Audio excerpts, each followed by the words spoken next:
आवेश किसके वजह से उत्पन्न होता है, आवेश पर मतलब कि 1 कूलम्ब में कितने आवेश होते हैं, वो सब चीज़ हम लोग कर चुके हैं। ठीक है, अब हम लोग विद्युत धारा पे जाते हैं, तो विद्युत धारा को पढ़ने के लिए हमको आवेश के बारे में जानना ज़रूरी था। ठीक है? तो विद्युत धारा को हम लोग परिभाषित करते हैं, तो विद्युत धारा होता क्या है कि विद्युत धारा को सिंपली एक लाइन में हम लोग लिख सकते हैं कि आवेश प्रवाह की दर। ठीक है, सिंपली एक लाइन में परिभाषा लिख सकते हैं। ठीक है, ज़्यादा लॉजिक नहीं लगाने की जरूरत है, सिंपल विद्युत धारा की परिभाषा है कि आवेश प्रवाह की दर को हम लोग विद्युत धारा कहते हैं। ठीक है, नाउ अब हम लोग को समझना होगा कि इसमें आवेश क्या चीज़ है और इसमें दर क्या चीज़ है। ठीक है, तो जब भी हमारे पास कोई सर्किट दिया होता है, जैसे मान लो कि हमारे पास सर्किट डायग्राम है, ठीक है, जिसमें ये हमारा बल्ब है, ठीक है, और ये हमारा जो है क्या बोलते हैं वायर है। ठीक है, और इधर हमारा क्या लगा हुआ है, बैटरी लगा हुआ है। ठीक है, तो जब भी हमारा ऐसा सर्किट डायग्राम दिया होता है, तो उसमें जब भी हमारा बैटरी लगा होता है, तो बैटरी में पोटेंशियल डिफरेंस की वजह से, अभी हम लोग आगे पढ़ेंगे कि विभवांतर क्या होता है। विभवांतर की वजह से इसमें क्या होता है, इसमें जो होता है आवेश फ्लो होता है, मतलब आवेश का क्या होता है, प्रवाह होता है। ठीक है, ऋणात्मक से धनात्मक की तरह आवेश का क्या होता है, प्रवाह होता है। ठीक है, नहीं, धनात्मक से ऋणात्मक की तरह आवेश का क्या होता है, प्रवाह होता है। ठीक है, और ये जो आवेश प्रवाह है, यदि इसको हम लोग कैलकुलेट कर रहे हैं कि प्रति इकाई समय में कितना आवेश फ्लो कर रहा है, तो उसी को हम लोग बोलेंगे कि आवेश प्रवाह की दर। ठीक है, हम लोग यदि कैलकुलेट करेंगे कि प्रति इकाई समय में इस सर्किट डायग्राम से कितना आवेश प्रवाह हो रहा है, उसी को हम लोग बोलेंगे प्रति इकाई की टर्म। ठीक है, तो यदि हम लोग प्रति प्रति समय निकाल रहे हैं, तो ऑब्वियस सी बात है कि हम लोग उस समय को क्यू में भाग देंगे हम लोग। ठीक है, जैसे कि तुम लोग चाल पढ़े होगे, चाल इक्वल टू क्या होता है, प्रति इकाई समय में चली गई दूरी, तो हम लोग कहते हैं दूरी बट्टा समय। उसी प्रकार हम लोग यहाँ पे निकाल रहे हैं प्रति इकाई समय में प्रवाह होने वाली आवेश, तो हम लोग क्या कर रहे हैं, यहाँ पे आवेश को समय से भाग दे रहे हैं। ठीक है, ये फार्मूला तुमको याद होना चाहिए, I equal to q by t. ठीक है, यदि फार्मूला याद है तो तुम ये परिभाषा भी अपने मन से बना सकते हो। ठीक है, यदि हमको ये फार्मूला याद है I equal to q by t, तो हम लोग परिभाषा बना सकते हैं। जैसे चाल का परिभाषा याद किए थे कि प्रति इकाई में चली गई दूरी को हम लोग चाल कहते हैं, तो तुम परिभाषा भी लिख सकते हो, प्रति इकाई समय में बहने वाली या प्रवाह होने वाली, दोनों सेम ही चीज़ है। ठीक है, प्रवाह होने वाली आवेश, प्रवाह होने वाली आवेश को विद्युत धारा कहते हैं।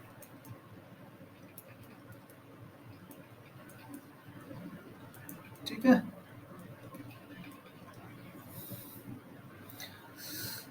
इसका एसआई मात्रक क्या होता है विद्युत धारा का, तो एम्पियर होता है। ठीक है, एसआई मात्रक का लोग होता है एम्पियर।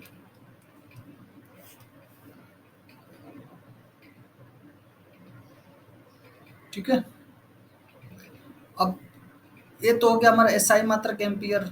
ठीक है, ये तो जनरल हो गया। अब एक पूछा जाता है क्वेश्चन कि एक एम्पियर को परिभाषित करें, बहुत कॉमनली क्वेश्चन पूछा जाता है।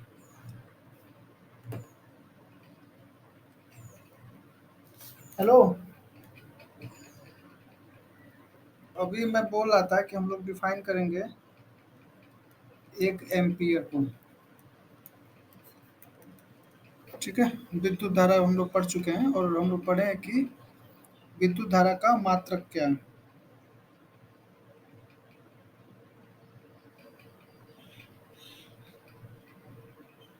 ठीक है, तो हम लोग परिभाषित करते हैं 1 एम्पीयर को। ठीक है, तो फार्मूला हम लोग फाइंड किए थे कि विद्युत धारा जो होता है Q/T होता है, मतलब कि प्रति समय में बहने वाली आवेश को हम लोग विद्युत धारा बोलते हैं। तो इसका मात्रक क्या है आवेश का? कूलाम। ठीक है, और इसका मात्रक क्या है? समय। ठीक है, तो हम लोग ऐसे लिख सकते हैं कि 1 एम्पियर इक्वल टू 1 कूलाम बट्टा 1 समय, या फिर 1 सेकंड लिखो, सॉरी यहाँ पे सेकंड लिखो। समय का मात्रक सेकंड है। ठीक है, तो आई का मात्रक जो एम्पियर है, क्यू का मात्रक कूलाम है, और समय का मात्रक सेकंड है। तो अभी हम लोग परिभाषित कर सकते हैं 1 एम्पियर को कि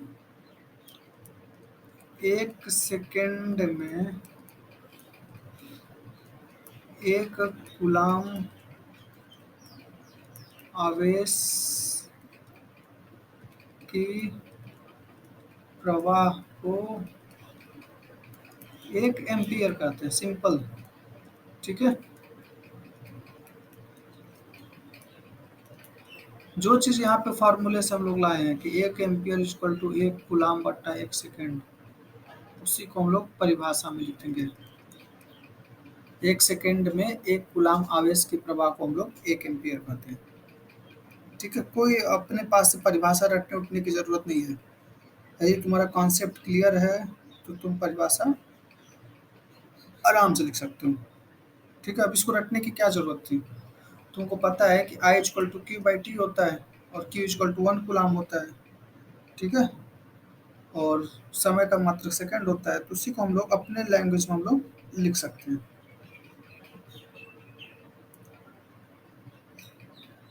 ठीक है, तो हम लोग यहाँ पे बात की कि विद्युत धारा क्या होता है और विद्युत, तो एक क्वेश्चन कर लेते हैं हम लोग इस पे, विद्युत धारा पे।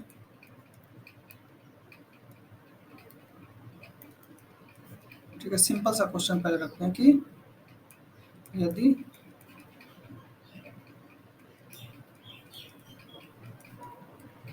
1 मिनट में किसी विद्युत परिपथ में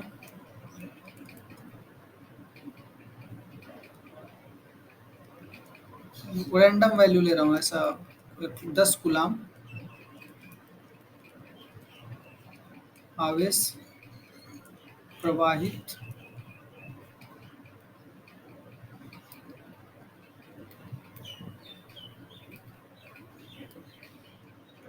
होता है तो विद्युत धारा बताएं।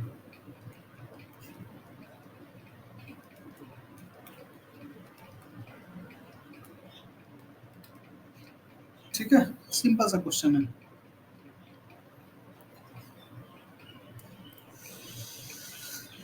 तो यहाँ पे हमको पहले हम लोग इस फार्म, ऑब्वियस सी बात है, इस फार्मूले का यूज करेंगे। इतना तो हम लोग को समझ में आ गया कि क्योंकि समय दिया है और आवेश दिया है और हमको विद्युत धारा निकालते हैं। तो सबसे पहले हम लोग क्वेश्चन में हम लोग हल में क्या लिखेंगे? सबसे पहले हम लोग समय लिख लेंगे।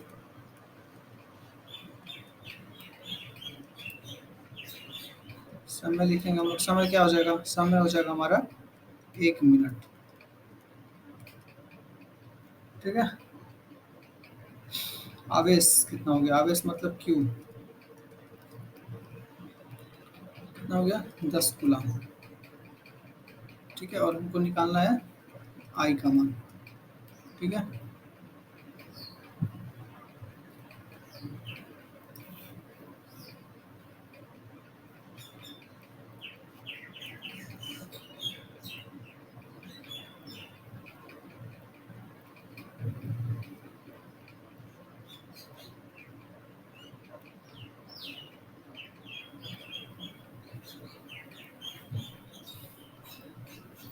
ठीक है, तो हम लोग सॉल्व करना शुरू किए थे। तो हम लोग के पास था टाइम की वैल्यू कितना आया था, टाइम की वैल्यू हमको 1 मिनट आया था, और क्यू की वैल्यू हमको आया था 10 कूलाम, और हमको आई की वैल्यू निकालना था। ठीक है, तो सबसे पहली बात कि हम लोगों का जो मात्रक है, समय का जो यूनिट है, वो हमारा सेम होना चाहिए। जैसे कि हम लोग समय का मात्रक हम लोग सेकंड बोले थे, तो ये मिनट में नहीं होना चाहिए, कभी भी हमारा क्या होना चाहिए, ये हमारा सेकंड में होना चाहिए। तो 1 मिनट को हम लोग सेकंड में परिवर्तन करेंगे तो कितना हो जाएगा, 60 सेकंड हो जाएगा। ठीक है, और आवेश का मात्रक कूलाम होता है, तो कूलाम ही रखेंगे हम लोग। ठीक है, अब आई इक्वल टू क्या होता है, सिंपली हमारा क्यू बाई टी। तो हमारा क्यू का मान कितना हो गया, 10, और टी का मान हो गया 60। तो हो जाएगा हमारा 1/6। ठीक है, इसको सॉल्व करोगे तो 0.1, और कितना हो गया 4, और 6 6 36, 1.167। ठीक है, क्या हो जाएगा यहाँ पे मात्रक एम्पियर। ठीक है, अब मान लो तुमको ऑप्शन में ऐसे आ जाए, तुमने सॉल्व कर लिया आंसर, मान लो तुम्हारे पास 4 ऑप्शन दिया रहे।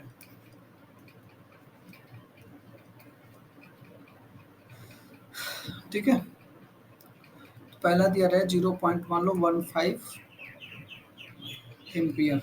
एम्पियर को ए से नोट करते हैं। ठीक है, दूसरा दिया 0.167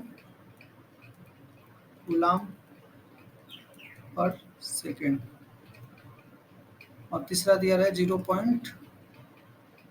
नहीं सॉरी, मान लो दिया जाए 1 एम्पियर, और ये दिया रहा है 6 एम्पियर। ठीक है, तो ऐसे क्वेश्चन में कंफ्यूज करता है तुमको। ठीक है, तुम्हारे पास मान लो 1/6 आया, 0.167 एम्पियर आया। ठीक है, तो ये तो आंसर गलत है सरासर।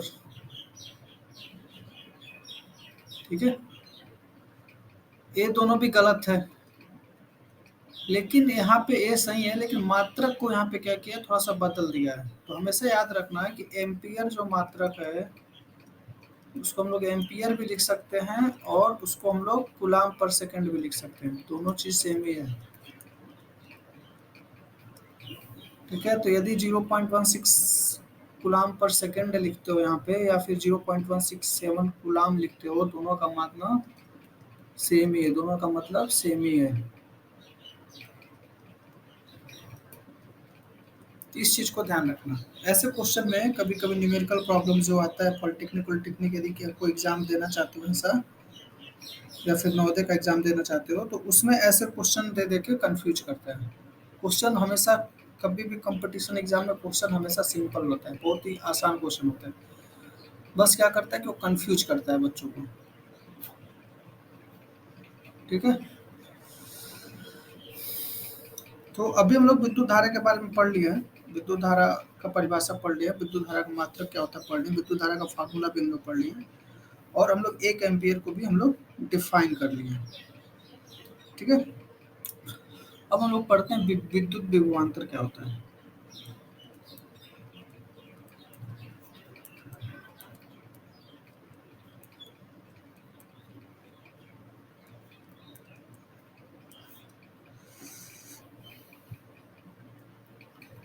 ठीक है,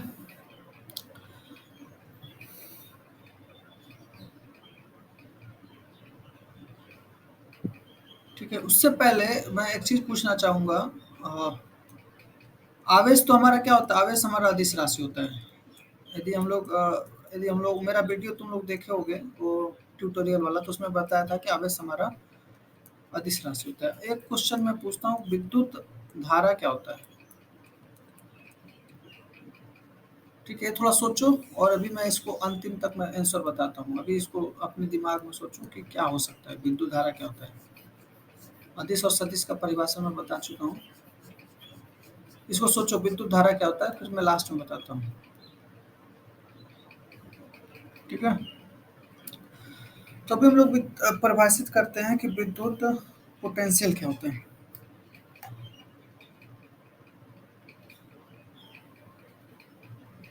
ठीक है, तो विद्युत पोटेंशियल है जो हमेशा एक बिंदु की परिभाषित किया जाता है। ठीक है, मैं परिभाषा भी नहीं लिखा रहा हूँ, अभी समझा रहा हूँ। विद्युत विभवांतर जो है, या फिर इसको हम लोग बोल सकते हैं इंग्लिश में इलेक्ट्रिक पोटेंशियल। तो जब भी हम लोग इलेक्ट्रिक पोटेंशियल या विद्युत विभवांतर परिभाषित करते हैं तो किसी एक बिंदु का हम लोग परिभाषित करते हैं। ठीक है, तो जैसे मान लो कि कोई एक एरिया है जहाँ पे इलेक्ट्रिक फील्ड है, मतलब विद्युत चार्ज है, यहाँ पे मान लो कोई चार्ज यहाँ पे क्यू रखा गया है, इसके चारों तरफ सराउंडिंग में हमारा क्या है, विद्युत आकर्षण या प्रतिकर्षण बल काम कर रहा है। ठीक है, मान लो कि इस चार्ज की वजह से यहाँ पे विद्युत धारा, मतलब विद्युत प्रभावी क्षेत्र मान सकते हो, इसको हम लिख सकते हैं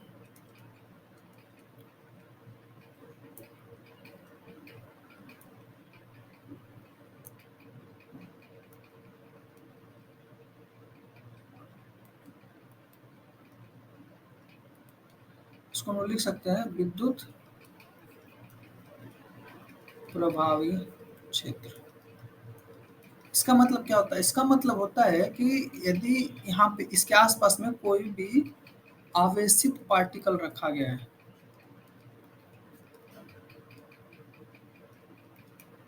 विद्युत आवेशित पदार्थ रखा गया, तो मान लो यहाँ पे यदि कोई विद्युत आवेशित पदार्थ रख दिया जाएगा तो इसको चारों तरफ अपना एक विद्युत प्रभावित क्षेत्र क्रिएट करेगा।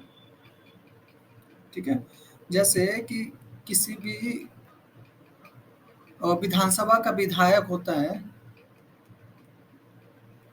तो उसका अपने एरिया में प्रभाव होता है, विधायक का अपने एरिया में उसका क्या होता है, प्रभाव होता है, उस एरिया में उसका पावर होता है, उसका इफेक्ट होता है। ठीक है, पावर किस टाइप का हो, तो पावर पैसा का होता है और भौकाल का होता है।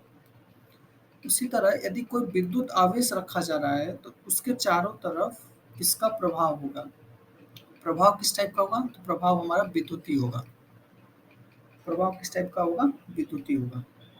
ठीक है, तो सपोज करो यदि ए प्लस, अब आवेश तो आवेशित पदार्थ है तो इसके पास दो आवेश हो सकते हैं, या तो एक धनात्मक होगा या तो ऋणात्मक होगा। तो सपोज करो कि इसके पास धनात्मक आवेश है, तो धनात्मक जब आवेश है तो अपने चारों तरफ क्या होगा, धनात्मक विद्युत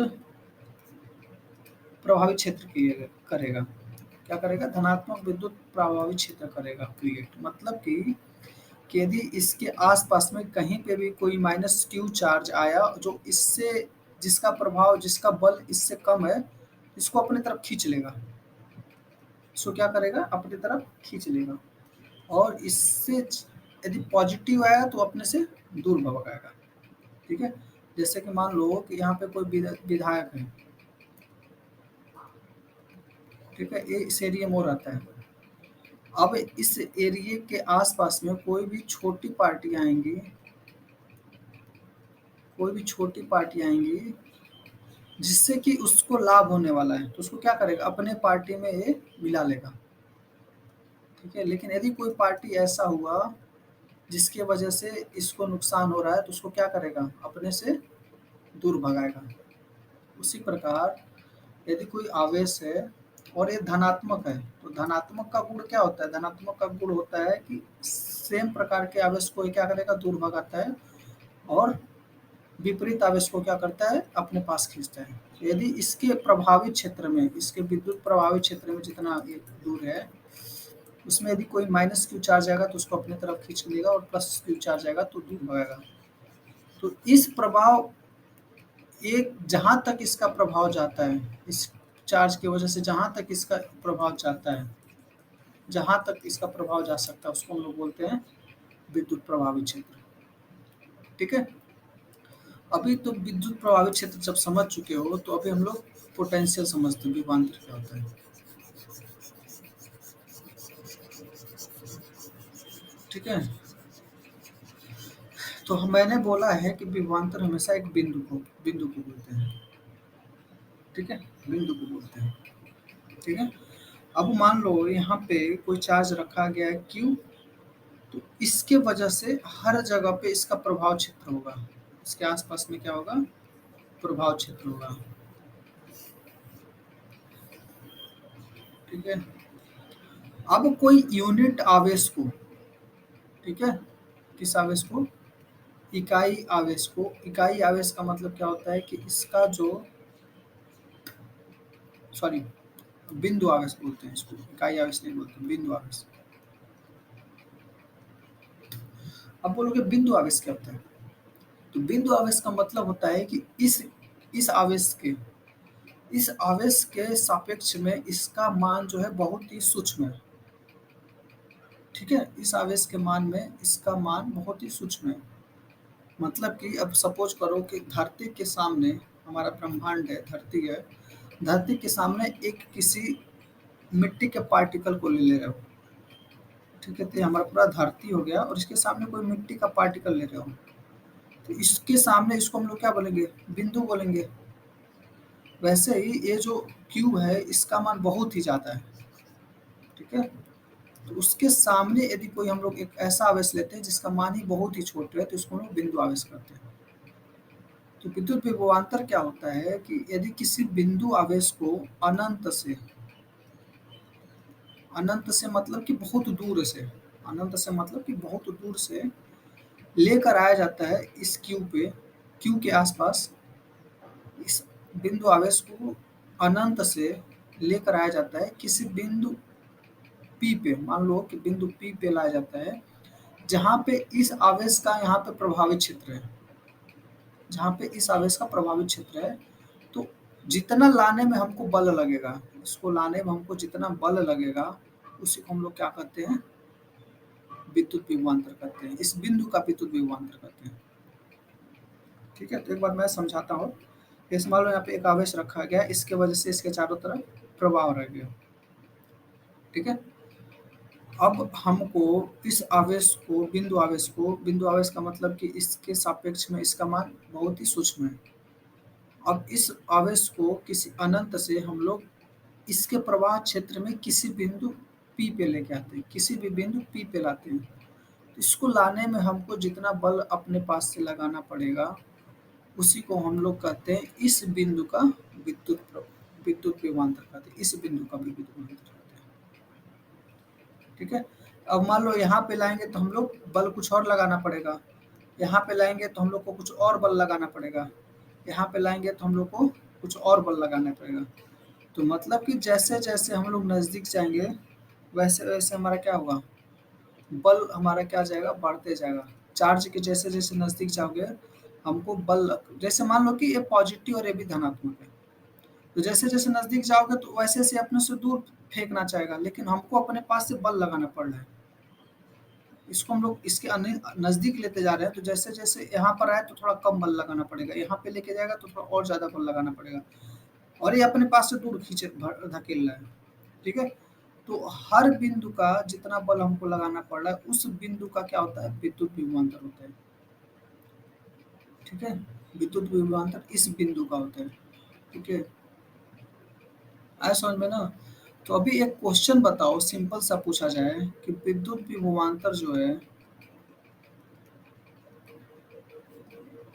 पी क्यू आर को बढ़ते हुए क्रम में लिखें।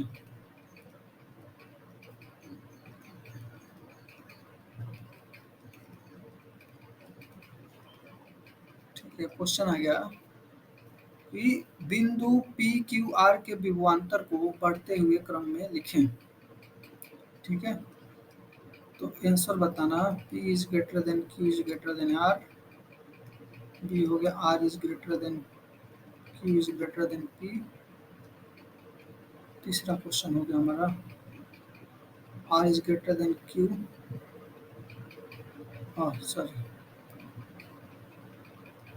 R is greater than P is greater than Q, ठीक है। D हो गया, मान लो कि इनमें से कोई नहीं, ठीक है। यदि तुमको विभवांतर का कॉन्सेप्ट समझ में आ गया है, ये तुम्हारे लिए क्वेश्चन जो है इजी है, एक लाइन का क्वेश्चन है,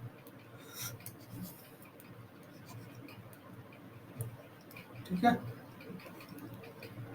यदि तुमको विभवांतर का कॉन्सेप्ट समझ में आ गया तो ये तुम्हारे लिए कुछ भी नहीं है, ठीक है।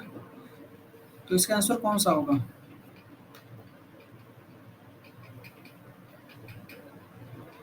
ऑब्वियस सी बात है, मैं आशा करता हूँ कि सब लोग सही आंसर पकड़ोगे। इसका आंसर कौन सा होगा? बी होगा।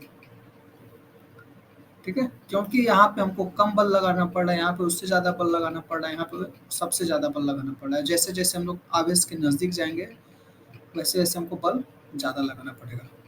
ठीक है, तो हमेशा याद रखना, जो हम लोग विद्युत विभवांतर हम लोग डिफाइन करते हैं उसको हम लोग क्या करते हैं, किसी बिंदु का डिफाइन करते हैं।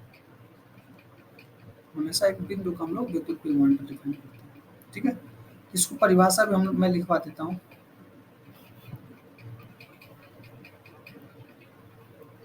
विद्युत विभवांतर का परिभाषा लिखवा देता हूँ। ठीक है, कॉन्सेप्ट सबको समझ में आ जाना चाहिए।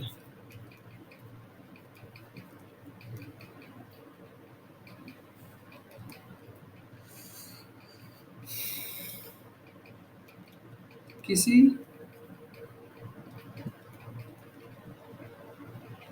बिंदु आवेश, ठीक है, तो बिंदु आवेश लिखना जरूरी है परिभाषा जब भी लिखोगे। ठीक है,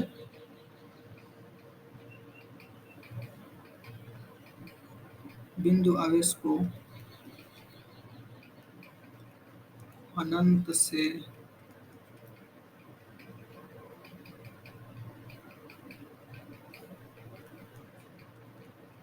किसी, यहाँ पे इकाई कर दो क्योंकि बिंदु बिंदु दो बार लिखने से कंफ्यूजन हो रहा है, तो यहाँ पे इकाई लिख दो। ठीक है, क्योंकि यहाँ पे भी बिंदु यहाँ पे भी बिंदु, तो दोनों बार कंफ्यूजन हो रहा है। ठीक है, तो किसी बिंदु, किसी इकाई आवेश q को अनंत से किसी बिंदु पर लाए जाने में जितना बल की आवश्यकता होती है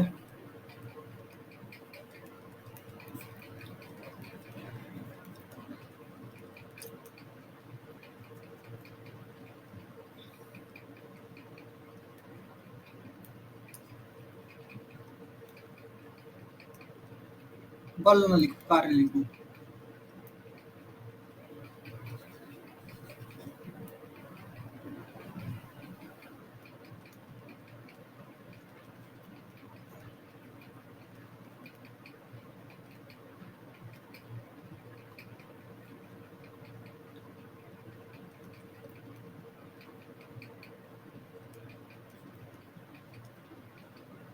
ठीक है, तो सिंपल सा अपने आसान भाषा में लिखेंगे, बुक वाले लंबी लंबी चौड़ी चौड़ी वर्ड नहीं यूज करेंगे, जो तुम्हें समझ में आ रहा है उसी को हम लोग अपने आसान भाषा में लिखेंगे।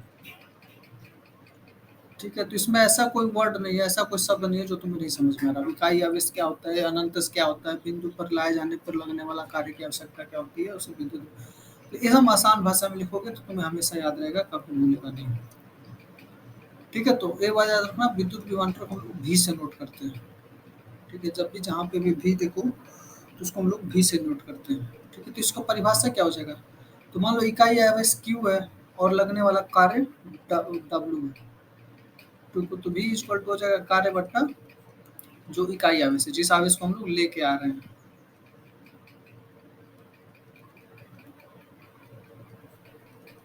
ठीक है,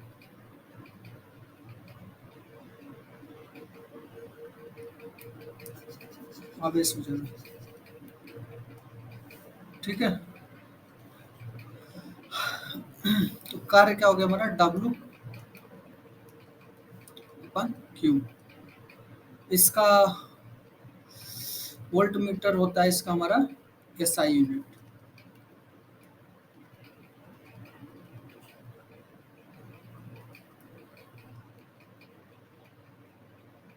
नहीं नहीं सॉरी, वोल्ट होता है, वोल्ट मीटर मेजरिंग डिवाइस, उसको हम लोग आगे पढ़ेंगे। इसका एसआई यूनिट क्या होता है, वोल्ट होता है। ठीक है, तो अब एक क्वेश्चन बताओ, यदि तुमको ले दिया जाए कि एक वोल्ट को परिभाषित करें, तो जैसे हम लोग एक एमीटर को परिभाषित किए थे वैसे एक वोल्ट को परिभाषित करें। एक क्वेश्चन आ जाए, एक वोल्ट को परिभाषित करें। ठीक है, तो इसका उत्तर खुद से लिखना तुम लोग, सिंपल सा मैं लॉजिक बता दे रहा हूँ। तो यदि हमारे पास फार्मूला क्या हो गया, फार्मूला हो गया v इक्वल टू डब्ल्यू बाई क्यू। तो v का क्या मात्रक होता है, 1 वोल्ट होता है, तो हम लोग लिख सकते हैं 1 वोल्ट इक्वल टू 1 जूल बट्टा 1 कूलाम। ठीक है।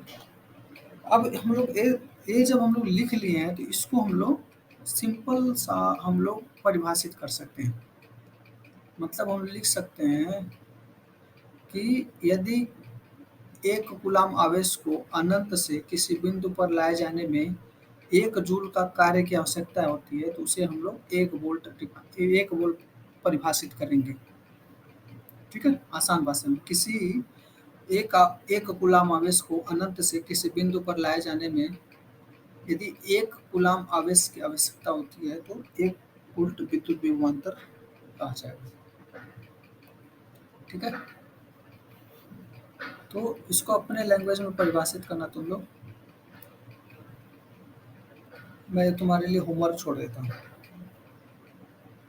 ठीक है,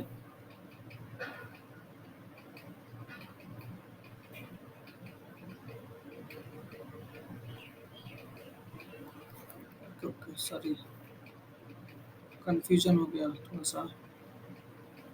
सा सुधार कर देना। इसको विद्युत विभव बोलते हैं हम लोग, विद्युत विभवांतर अलग होता है। इंग्लिश हिंदी में थोड़ा कंफ्यूजन की वजह से हो गया।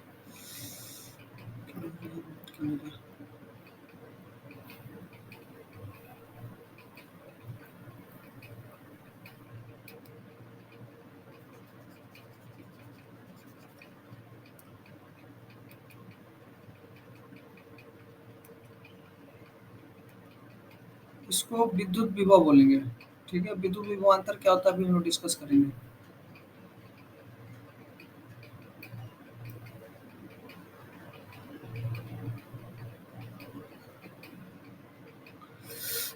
ठीक है, तो विद्युत विभव क्या हो गया, किसी इकाई आवेश को अनंत से किसी बिंदु पर लाए जाने में लगने वाला कार्य की आवश्यकता होती है उसे हम लोग विद्युत विभव कहते हैं। ठीक है, विद्युत विभवांतर क्या होता है, थोड़ा सा डिफरेंस होता है, हल्का सा माइनर सा, कुछ ज़्यादा डिफरेंस नहीं होता है।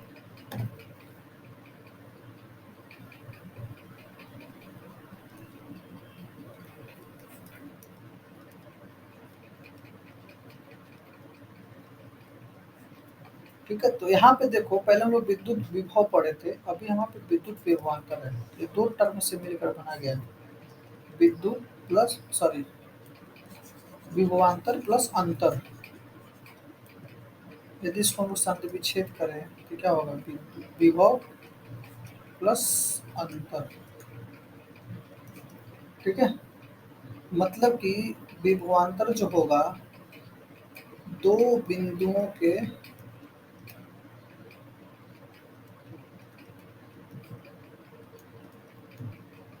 विभव का अंतर। नाम से क्लियर हो रहा है कि दो विभव के अंतर को हम लोग क्या कहेंगे, विभवांतर बोलेंगे। ठीक है, विद्युत विभव को हम लोग परिभाषित कर चुके हैं, उसी विभव से हमारा क्या बना, विभवांतर बना। ठीक है, तो दो बिंदुओं के विभव के अंतर को हम लोग क्या करते हैं, विभवांतर करते हैं। तो जैसा हम लोग एक लिए थे कि यहाँ पे कोई चार्ज क्यू है और किसी यूनिट चार्ज को हम लोग लेके आ रहे हैं इसके विद्युत प्रभावित क्षेत्र में। ठीक है, तो मान लो यहाँ पे बिंदु पी पे हम लोग लेके आए तो कुछ डब्ल्यू वर्क लग रहा है जो डब्ल्यू पी लग रहा है। ठीक है, मतलब इस क्यू को अनंत से हम लोग लेकर आए बिंदु पी पे, तो हमारा जो कार्य लग रहा है डब्ल्यू पी लग रहा है। ठीक है, और फिर यदि यहाँ पे लेके आए मतलब क्यू पे, तो यहाँ पे मान लो वर्क जो कार्य लग रहा है डब्ल्यू क्यू लग रहा है। ठीक है, तो बिंदु पी का विभव कितना हो जाएगा, बिंदु पी का विभव हो जाएगा डब्ल्यू क्यू बट्टा ये जो आवेश को लेके जा रहे हैं मान लो क्यू, सॉरी बिंदु पी का जो विभव होगा डब्ल्यू पी अपन क्यू होगा। इस बिंदु का क्या हो जाएगा, डब्ल्यू पी डब्ल्यू जो मतलब कार्य लग रहा है, इसको लेके आने पे अनंत से यहाँ पे अपन क्यू जिस आवेश को लेके आ रहे हैं उसका उससे हम लोग भाग दे देंगे। ठीक है, वैसे ही हमारा बिंदु क्यू पे क्या हो जाएगा, डब्ल्यू क्यू अपन स्मॉल क्यू। ठीक है, इसको हम लोग वी क्यू से नोट करेंगे, इसको हम लोग करेंगे सॉरी वी पी से इसको नोट करेंगे। मतलब बिंदु पी पे जो विभव है वो वी पी हो गया, और बिंदु क्यू पे जो विभव हो गया उसको हम लोग वी क्यू हो गया। ठीक है, ये बिंदु पी का विभव हो गया, बिंदु क्यू का विभव हो गया। ठीक है, विभवांतर क्या होगा कि इन दोनों बिंदुओं के विभव का जो अंतर होगा, बिंदु पी और बिंदु क्यू के बीच के जो विभव का अंतर होगा उसी को हम लोग विद्युत विभवांतर बोलेंगे। ठीक है, तो विद्युत विभवांतर दो बिंदुओं के मान लो पी और क्यू के बीच में निकालना है तो हम लोग पी क्यू से नोट करते हैं। ठीक है, तो यदि पी और क्यू के बीच का निकालना हो तो पी क्यू से नोट करेंगे, वी क्यू पी क्यू। तो क्या आ जाएगा, V P minus sorry we Q minus V P, we Q minus V P मतलब जो बिंदु पी पे विभव है और बिंदु क्यू पे जो विभव है दोनों का अंतर लेंगे हम लोग। तो ये हो जाएगा डब्ल्यू क्यू अपान small Q minus W P अपान स्मॉल क्यू। तो ये हो जाएगा W Q minus W P बट्टा क्यू, क्योंकि क्यू नीचे दोनों का हर क्या है, बराबर है। ठीक है, ये हो गया विद्युत विभवांतर का फार्मूला।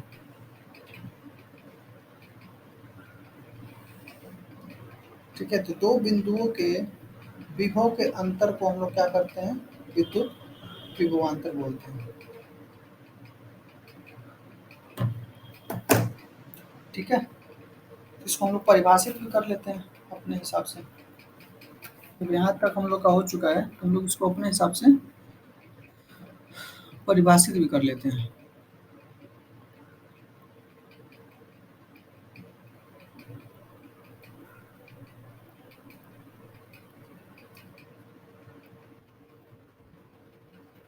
ठीक है,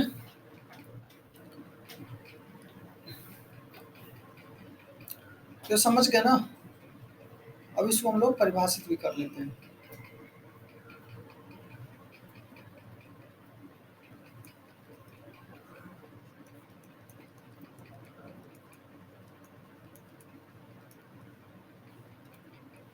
ठीक है, तो फार्मूला हमारा क्या आ जाता है, V P Q equal to W P minus sorry यहाँ पे क्यू बड़ा रहेगा ना, W P minus W Q upon Q. ये फार्मूला आया था हमारे पास। तो हम लोग परिभाषित करते हैं कि जब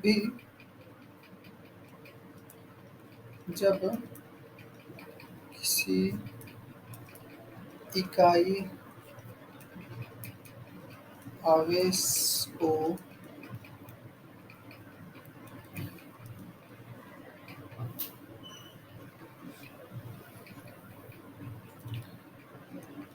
किसी एक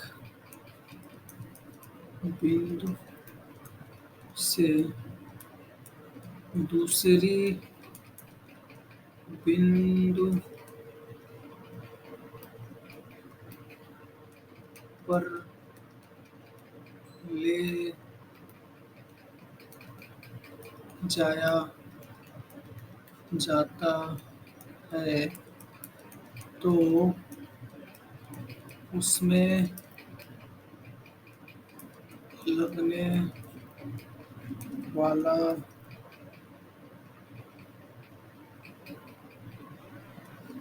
कार्य विद्युत विभवांतर कहलाता है।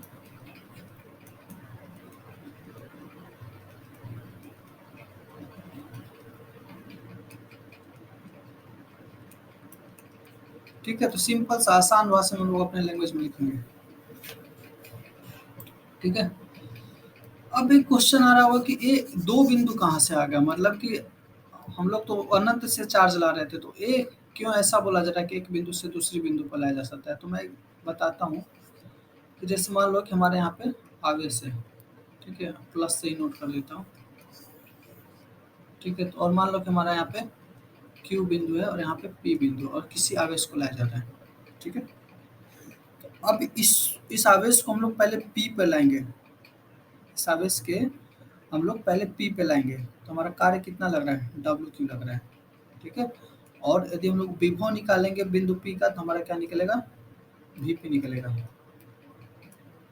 ठीक है, इस चीज़ को थोड़ा ध्यान से समझना कि जब हम लोग किसी आवेश को हम लोग अनंत से बिंदु P पे लेके आ रहे हैं, ठीक है, तो उसमें लगने वाला कार्य WP लग रहा है और उस बिंदु का विभव कितना निकलेगा, VP निकलेगा। और इसी आवेश को हम लोग लेके आ रहे हैं Q पे। ठीक है, तो जब Q पर लेके आएंगे तो हम लोगों को कितना लगेगा कार्य, WQ लगेगा और विभव कितना होगा, VQ होगा। ठीक है, विभव कितना होगा, VQ होगा। ठीक है, अब एक चीज बताओ, यदि हमको इस बिंदु पर लेके जाना है Q पे, हमको पहले इतना कार्य तो करना ही पड़ेगा ना। P तक लाने का वाला जो कार्य है वो तो करना ही पड़ेगा। इस बिंदु, इस चार्ज को यदि हम लोग यहाँ से, इस चार्ज को हम लोग यहाँ से यहाँ पे लेके आए Q पे, तो P तक तो कार्य करना पड़ेगा जितना P पे हम लोग कर रहे हैं। ठीक है, तो यदि हम लोग को इन दोनों के अंतर निकालना है, ठीक है, मतलब यदि हम लोग को विभवांतर निकालना है, तो हम लोग का VQ माइनस VP ही कर देंगे तो सिंपली हम लोग का जो विभवांतर निकल जाएगा, क्योंकि यहाँ तक लाने में ये जो कार्य है वो ऑलरेडी हमारा जुड़ा हुआ है। ठीक है, तो ये चीज समझ में आ रहा है ना कि हम लोग ऐसा क्यों विभवांतर को डिफाइन कर रहे हैं कि एक बिंदु से दूसरे बिंदु पर ले जा जाता है तो उस पर लगने वाला कार्य विद्युत विभवांतर कहलाता है, क्योंकि ये जो P तक लेके आ रहे हैं हम लोग वो ऑलरेडी Q में जुड़ा होगा। ठीक है, तो इस पोर्शन को तो दोनों में से ऑलरेडी हम लोग जोड़ ही दे रहे हैं। अनंत से जो P तक ला रहा है वो दोनों में ऑलरेडी जुड़ा हुआ, दोनों आपस में क्या हो जाएंगे, घट जाएंगे। ठीक है, आया समझ में ना। वैसे तुमको ये कॉन्सेप्ट नहीं समझ में आया तो कोई बात नहीं। ठीक है, जिसको समझ में आया अच्छी बात है, ये परिभाषा याद कर लेना। ठीक है, दो बिंदुओं के बीच का जो विभव का अंतर होता है उसी को हम लोग विद्युत विभवांतर कहते हैं। ठीक है, और फार्मूला भी मैं लिखवा दिया हूँ।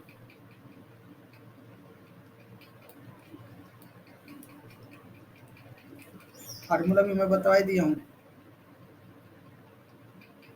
WQ minus WP upon Q। ठीक है, इसका भी मात्रक वोल्ट ही रहेगा। ठीक है, क्योंकि घटाने या जोड़ने पे मात्रक नहीं बढ़ता है।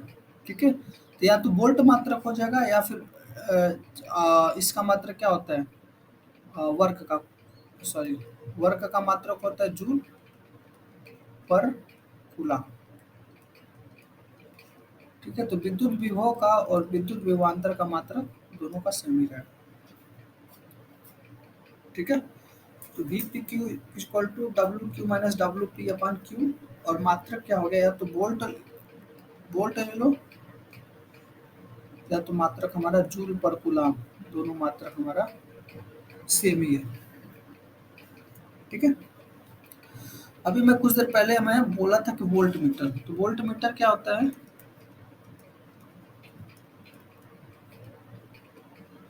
वोल्ट मीटर क्या करता है कि विद्युत विभवांतर को मेजर करता है। दो बिंदुओं के बीच में विभवांतर को मेजर करता है।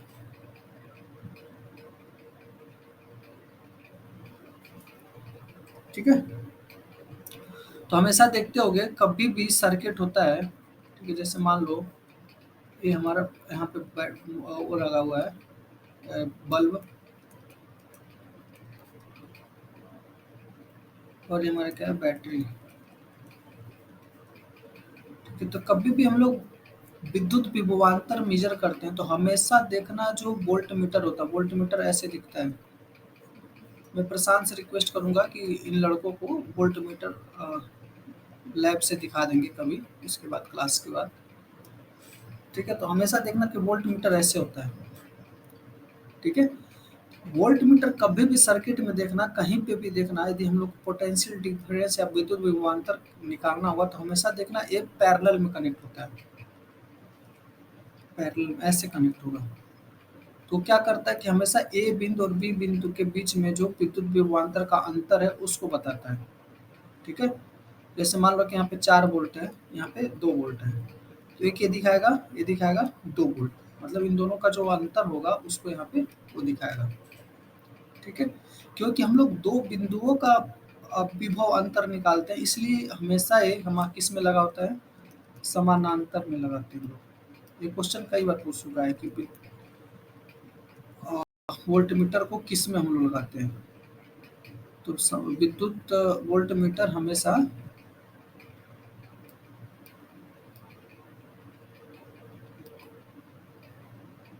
समानांतर परिपथ में, विद्युत परिपथ में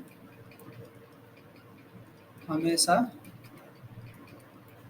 समानांतर में लगाते हैं। ठीक है, क्योंकि वोल्ट मीटर जो विद्युत विभवांतर होता है हमेशा क्या होता है, हमेशा हमारा मतलब कि दो बिंदुओं के अंतर को दर्शाता है। तो दो बिंदुओं के अंतर को कभी दर्शाएंगे जब इसको हम लोग समानांतर में करेंगे। तो जैसे मान लो कि इधर बैटरी के अक्रॉस निकालना है वो विद्युत विभव, हम लोग एक एक एक वायर यहाँ पे कनेक्ट करेंगे और एक वायर यहाँ पे कनेक्ट करेंगे और वोल्ट मीटर हमारा यहाँ पे रहेगा। ठीक है, तो यहाँ पे भी देखो समानांतर में लगा है। ठीक है, तो विद्युत वोल्ट मीटर क्या करता है, वोल्ट मीटर हमारा विद्युत विभवांतर मेजर करता है। वोल्ट मीटर कैसे कनेक्ट करते हैं विद्युत परिपथ में, तो वोल्ट मीटर हमेशा समानांतर में हम लोग कनेक्ट करते हैं। ठीक है, तो हम लोग पढ़ चुके हैं विद्युत धारा के बारे में, विद्युत विभव के बारे में, विद्युत विभवांतर के बारे में और वोल्ट मीटर के बारे में। ठीक है, अब हम लोग पढ़ते हैं कि इलेक्ट्रिक सर्किट क्या होता है।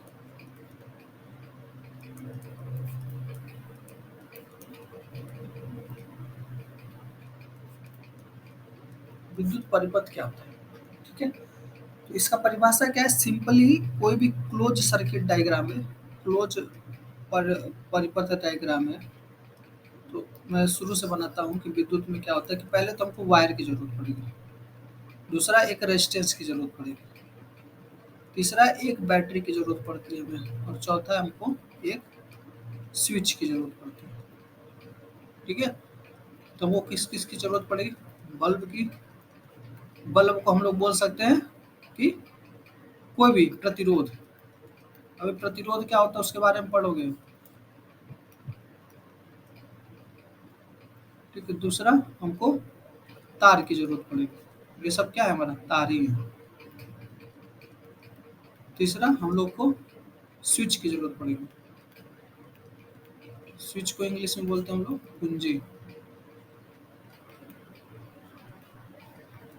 और चौथा हमको बैटरी की। ठीक है, तो मिनिमम हमको 4 चीज चाहिए होगा यदि हम लोग कोई भी विद्युत परिपथ हम लोग बनाना चाहते हैं।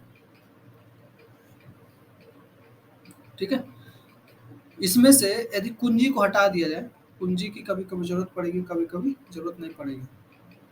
ठीक है, तो कुंजी के अलावा यदि तीनों में से कोई भी एक चीज नहीं रहेगा तो हमारा विद्युत परिपथ बनाना, ठीक है, संभव नहीं है।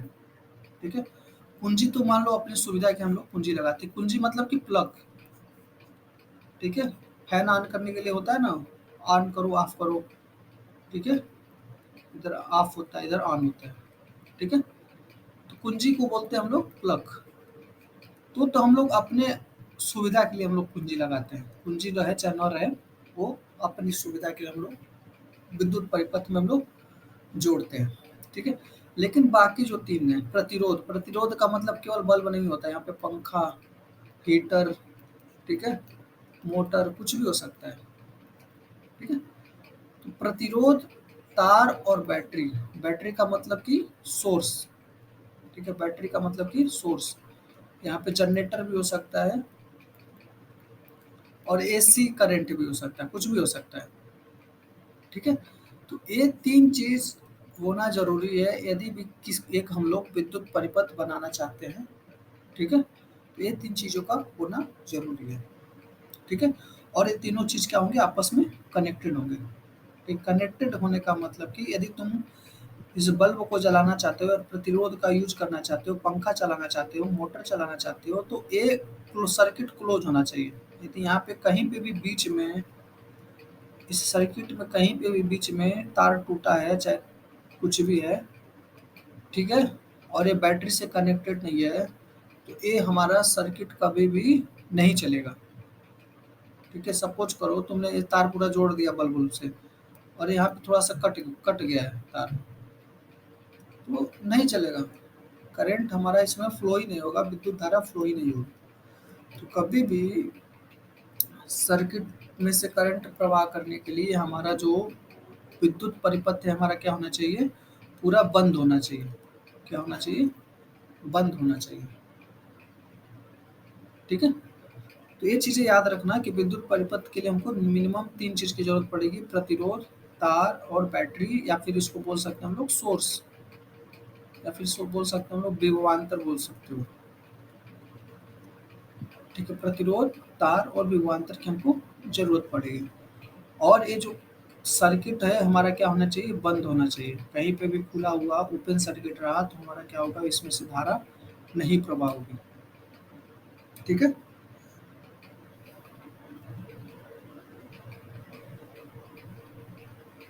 ठीक है। तो अब बताओ, यदि यदि हमको मान लो कि हम लोग यहाँ प्रतिरोध प्रतिरोध को, यदि हम लोग सर्किट डायग्राम बनाने के लिए हम लोग हमेशा तार दिखाएं, ऐसे हम लोग तार दिखाएं, और यहाँ पे बैटरी हम लोग ऐसे बनाएं, ये बैटरी हो गया, और ऐसे हम लोग पंखा दिखाने लगे, ये पंखा चल रहा है। तो ऐसे यदि हम लोग डायग्राम बनाए तो फिर तो हमारा विद्युत चैप्टर की पढ़ाई खत्म, मतलब हो गई। ठीक है, तुम्हारे कॉपी में डायग्राम से ज़्यादा, मतलब लिखावट से ज़्यादा तो तुमको डायग्राम ही ऐसे दिखेंगे, जगह जगह पे पंखा, मोटर। ठीक है, इसी को आसान करने के लिए इन चीज़ों को क्या किया गया है कि ऐसे सर्किट डायग्राम दे दिया गया है। ठीक है, ऐसे सर्किट डायग्राम दिया गया कि मतलब कहीं पे भी पंखा होगा, कहीं पे भी बैटरी होगा, तो बैटरी को हमेशा ऐसे हम लोग नोट कर देंगे। ठीक है, तार होगा तो तार को हम लोग ऐसे नोट कर देंगे। ठीक है, कहीं पे भी पंखा हो गया, चाहे मोटर हो गया, चाहे गाड़ी हो गया, तो प्रतिरोध होता है, तो प्रतिरोध को हम लोग ऐसा ऐसे नोट कर देंगे। ठीक है, चीज़ों को आसान करने के लिए। ठीक है, क्योंकि यदि तुम हमेशा सर्किट में पंखा दिखाओ, बैटरी दिखाओ, तार दिखाओ, ठीक है, कोई कोई दो दो कमरे का, मतलब क्या बोलते हैं उसको, कूलर यूज करता है, तो दो कमरा है तो दो पेज तो तुम्हारा कूलर से भर जाएगा, फिर तो तुम्हारा विद्युत चैप्टर का पढ़ाई सब खत्म हो गया। इन चीज़ों को आसान करने के लिए हमारा क्या किया गया है कि सर्किट डायग्राम दिया गया है। ठीक है, तो सर्किट डायग्राम में क्या होता है,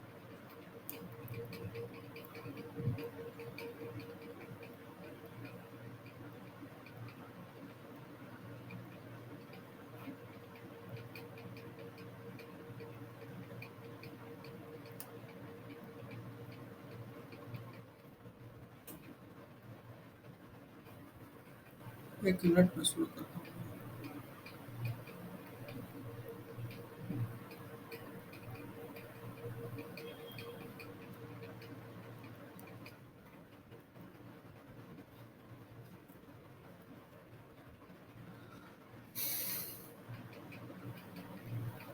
तो सर्किट डायग्राम दिया गया। ठीक है, तो सर्किट डायग्राम में होता क्या है, सर्किट डायग्राम में हम लोग को यदि कभी भी सेल, सेल मतलब समझ रहे हो ना, कि जो जैसे जो उसमें लगता है, क्या बोलते हैं, टार्च में। ठीक है, फिर छोटा मोटा हमारा बल्ब जलाने के लिए हम लोग सेल यूज करते हैं। ठीक है, तो जब भी सेल होगा तो इसको हम लोग कैसे नोट करेंगे, ऐसे नोट करेंगे। इसमें बड़े वालों को हम लोग धन बोलेंगे और छोटे वालों को हम लोग ऋण बोलेंगे। ठीक है,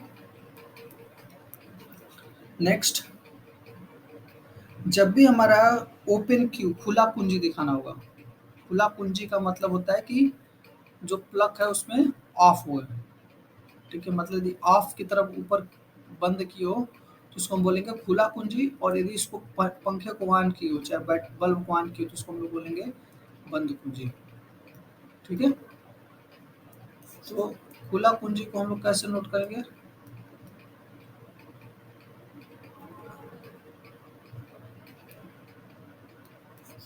खुला कुंजी को हम लोग कैसे नोट करेंगे? खुला कुंजी को हम लोग ऐसे नोट करते हैं, ठीक है।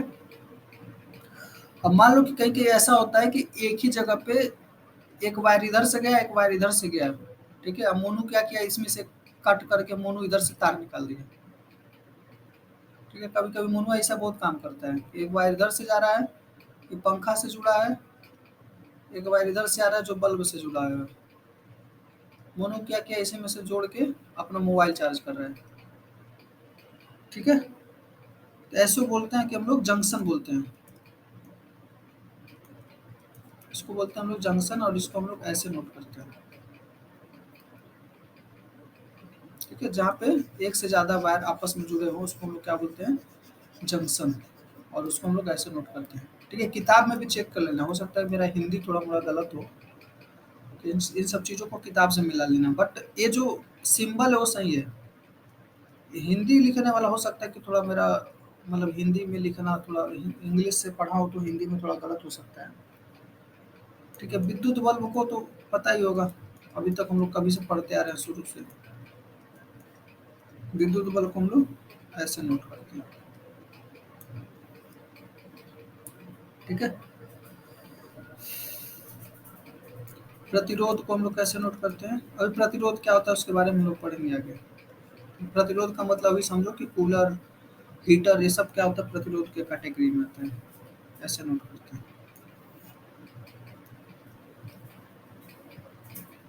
ठीक है। बैटरी,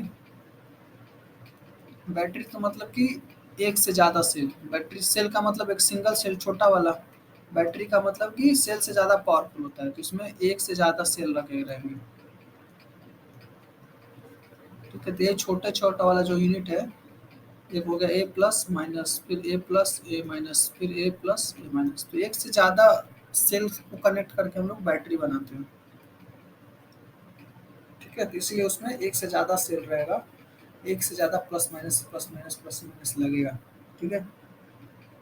ठीक है, बंद कुंजी क्या हो गया, बंद कुंजी सिंपली ये हो गया कि ऐसे बंद हो गया, ये खुला कुंजी है और इसमें हम लोग बंद कुंजी कर दिए, ठीक है। फिर हमारा आ गया वोल्ट मीटर, वोल्ट मीटर अभी मैं पढ़ाया हूँ, तो ये हमेशा याद रखना, कई बार क्वेश्चन पूछ चुका है, वोल्ट मीटर किस कैसे कनेक्ट करते हैं। वोल्ट मीटर जो होता है हमारा ऐसे होता है, बी प्लस एक टाइप एक तरफ माइनस, ठीक है। और एक होता है अमीटर, अमीटर क्या होता है, अमीटर जो होता है हमारा विद्युत धारा, किसी भी परिपथ में कितना करंट फ्लो कर रहा है, कितना विद्युत फ्लो कर रहा है, उसको हम लोग अमीटर से नोट करते हैं, अमीटर से मेजर करते हैं। प्रशांत से बोलूँगा कि अमीटर और वोल्ट मीटर दोनों आपको दिखा दे, ठीक है। लैब में अवेलेबल है, लैब में मैंने ले आकर रखा था वोल्ट मीटर और अमीटर दोनों, ठीक है। यदि संभव होगा तो एक्सपेरिमेंट भी कराया जाएगा, ठीक है। तो ये सब चीज़ें हमारा इम्पोर्टेंट है, ठीक है। एक और होता है, इसका मुझे हिंदी नाम नहीं पता है, बट मैं इंग्लिश में लिख देता हूँ, आप लोग वो किताब में ढूंढ लीजिएगा।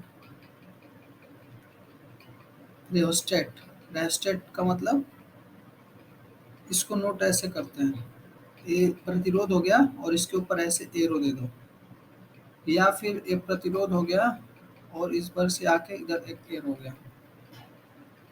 तो रेहोस्टेट क्या होता है, तो जैसे मान लो ये जो प्रतिरोध है ना, वो इसका मान हमारा फिक्स होता है, ठीक है। इसका मान जो भी होगा प्रतिरोध, जैसे मान लो कि पंखा हो गया तो उसका हमारा कितना प्रतिरोधक क्षमता है वो फिक्स रहता है, चाहे हमारा क्या हो गया, बल्ब हो गया उसका प्रतिरोधक फिक्स है, चाहे हीटर हो गया उसका प्रतिरोधक क्षमता फिक्स है। बट एक रेजिस्टर डिवाइस होता है, ठीक है। ये तुम्हारे शायद हम तुमने कभी देखा नहीं है वैसे, बट एक ऐसा डिवाइस होता है जिसके प्रतिरोध को हम लोग बदल सकते हैं, अपने अपने आवश्यकता अनुसार इसका प्रतिरोध हम लोग घटा या बढ़ा सकते हैं। इसका प्रतिरोध कभी फिक्स नहीं होता है, हमेशा बदलता रहता है, इसका प्रतिरोध हमारा क्या होता है, बदलता रहता है। ठीक है, इसको हम लोग रेस्टेट बोलते हैं, और इसका हिंदी नाम मैं ढूंढ के बता दूंगा, हिंदी नाम मुझे याद नहीं है अभी। ठीक है, तो बस इतना याद रखना कि इसका जो प्रतिरोधक क्षमता होती है वो बदलता रहता है। ठीक है, तो अभी हम लोग प्रतिरोध पढ़ चुके हैं, सर्किट डायग्राम पढ़ चुके हैं, विद्युत धारा पढ़ चुके हैं, विद्युत विभव पढ़ चुके हैं। तो अभी हमारा सबसे इस चैप्टर का सबसे इम्पोर्टेंट टॉपिक जो है ओम का नियम, इसको हम समझते हैं।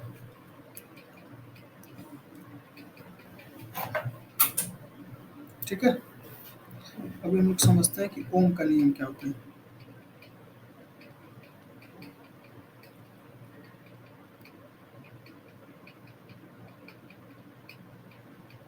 ठीक है, तो सपोज करो किसी परिपथ में हमारा बैटरी लगा हुआ है, और हमारा यहाँ पे कुंजी, तो हमेशा मान लेना कि कुंजी यहाँ पे बंद, कुंजी यहाँ पे लगा हुआ है, और इसमें कोई रेजिस्टेंस या कोई बल्ब जल रहा है, कुछ भी यहाँ पे हो सकता है।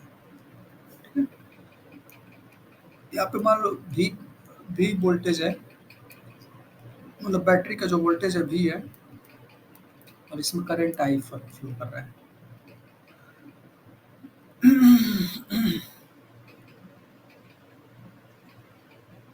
तो एक मतलब बहुत ही सिंपल लॉजिक है, मतलब तुम सोचो कि किसी बल्ब में, मान लो कि एक कोई बल्ब है, ठीक है, जो मान लो कि 220 वोल्ट 220 वोल्ट का बैटरी बल्ब है। ठीक है, बल्ब पे लिखा होता है कितने वोल्ट का है। तो अब एक चीज बताओ, तुम सिंपल सा खुद ही सोचो, इसमें बहुत ही ज्यादा कुछ नहीं किया, ये तो सिंपल सा लॉजिक है कि इस तरह मान लो कि पहले तुमने 1 वोल्ट का बैटरी चलाया, फिर तुम्हारे पास एक सर्किट है जिसमें तुमने 2 वोल्ट का बैटरी लगाया, फिर तुम्हारे पास एक है जिसमें 3 वोल्ट का बैटरी लगाया, फिर ऐसे 4 वोल्ट का लगाया। ठीक है, ऐसे तुम 100 वोल्ट का लगाया। ठीक है, तो ऑब्वियस सी बात है कि जिसमें वोल्टेज ज़्यादा लगा रहे हैं, जिस सर्किट में, इसमें 1 वोल्ट है, इसमें 2 वोल्ट है, इसमें 3 वोल्ट है, तो जिसमें ज़्यादा वोल्टेज लगा रहे हैं उसमें करंट हमारा ज़्यादा बह जाएगा। हाँ, सिंपल सी बात है, सिंपल सा लॉजिक है कि मतलब जिसमें भी बैटरी हम लोग ज़्यादा पावर का लगा रहे हैं, जिसमें भी हम लोग विवो ज़्यादा पावर का लगा रहे हैं, यूज कर रहे हैं, उसमें हमारा करंट जो है वो हमारा ज़्यादा तेज बहेगा। यही ये ओम का नियम है। इसी को हम लोग मैथमेटिक के रूप में लिख देना है। इसमें कुछ ज़्यादा तो मतलब ज़्यादा कॉम्प्लेक्स बनाया गया है, ऐसा इस कॉम्प्लेक्स नहीं है कि मतलब जो सिंपल सी बात है कि किसी भी विद्युत सर्किट में, विद्युत परिपथ में जितना ज़्यादा वोल्टेज लगेगा उतना ज़्यादा धारा बहेगी, विद्युत धारा बहेगी। यही ओम ने, ओम एक वैज्ञानिक थे, उन्होंने इसी चीज़ को ऑब्जर्व किया था कि किसी बैटरी में जितना ज़्यादा हम लोग विद्युत विभव लगा रहे हैं उतना ज़्यादा उसमें करंट प्रवाहित कर रहा है। इसी चीज़ को उस साइंटिस्ट ने प्रूव कर दिया था, तो इसलिए उनके नाम पे बोल दिया गया कि ओम का नियम। ठीक है, लेकिन असल मायने में एक गांव का कोई अनपढ़ भी बता देगा कि इसमें जितना ज़्यादा मैं बैटरी ज़्यादा पावर का लगा रहा हूँ उतना ज़्यादा पावर का हमारा करंट जा रहा है, करंट का प्रभाव हो रहा है। ठीक है, तो इसी को हम लोग लिख लेते हैं अपने भाषा में कि किसी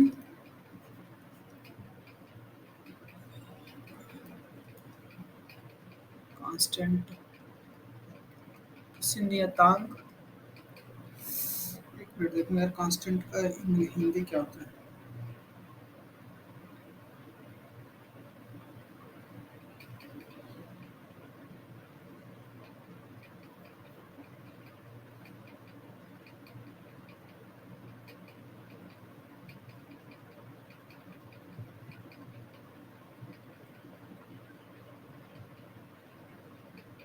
हाँ सॉरी, कांस्टेंट का मतलब होता है कि स्थिर। सो किसी स्थिर तापमान,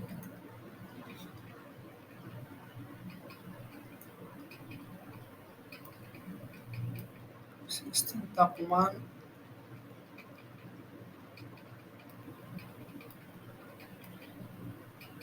व दाब पर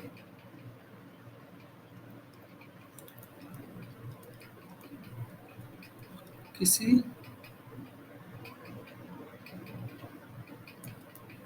विद्युत परिपथ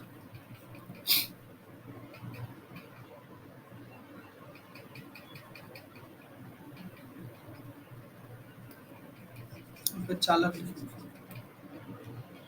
किसी चालक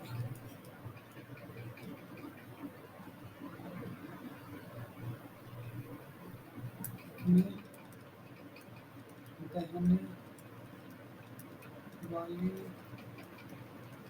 विद्युत धारा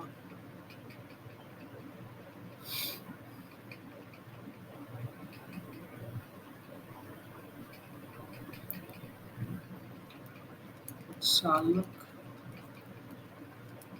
के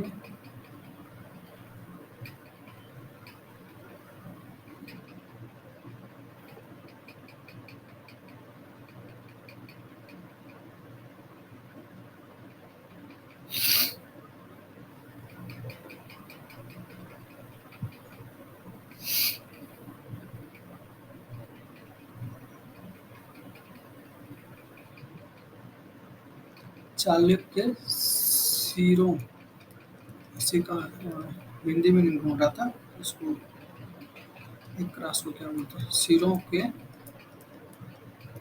बीच विभवांतर के अनुक्रमानुपाती को क्या बोलते हैं? अनुक्रमानुपाती तो उल्टा हो जाएगा, समानुपाती होता है, समानुपाती होता है। कितना बड़ा हो गया, देख के डर गए तुम लोग। हाँ, लेकिन कुछ नहीं है। देखो ये तो सिंपल है, किसी स्थिर तापमान और दाब, तापमान और दाब का मतलब क्या होता है कि अभी जिस टाइम पे तुम उस चीज को यूज कर रहे हो, जिस टाइम पे उस एक्सपेरिमेंट को कर रहे हो, उस टाइम पे तापमान और दाब क्या है। ठीक है, तो ये हमेशा क्या होना चाहिए, स्थिर होना चाहिए। तो किसी, ठीक है, तो इस चीज को अभी मतलब इसको तो थोड़ा तुमको अपने दिमाग में याद रखना।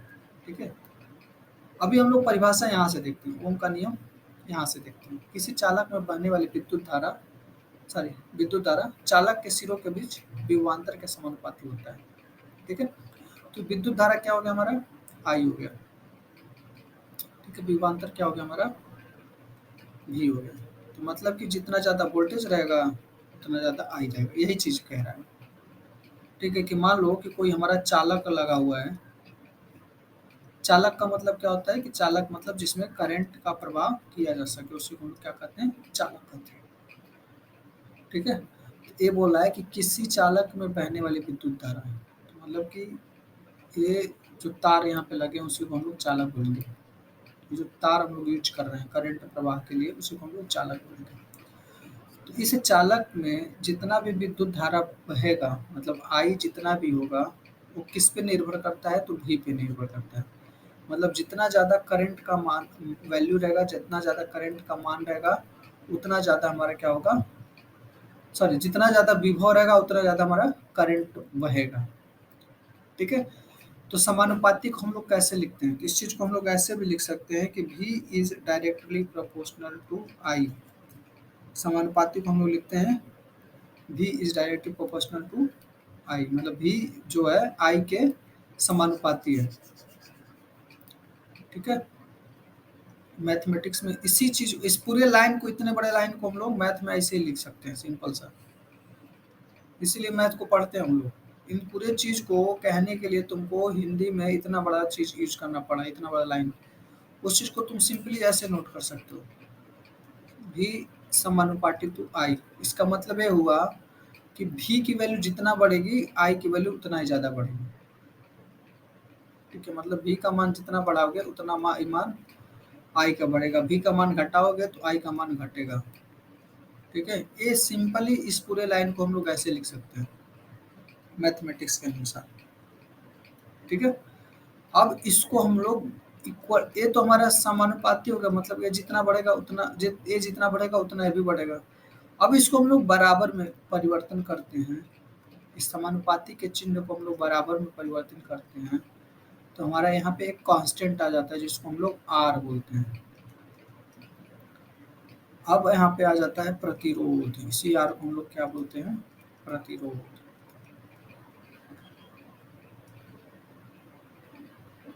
ठीक है, आर क्या है हमारा? आर एक नियतांक है।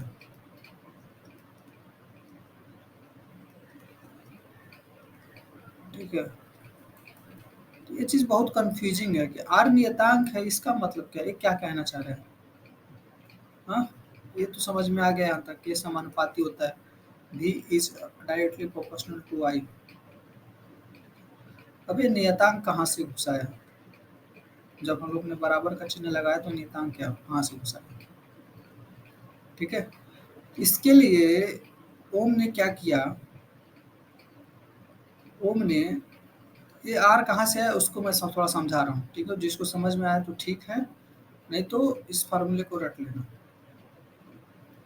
ओम ने क्या किया कि उसने एक सर्किट डायग्राम लिया जिसमें एक रेजिस्टेंस लिया था और जिसमें हमारा उसका एक बैटरी लगाया था और एक कुंजी लिया था।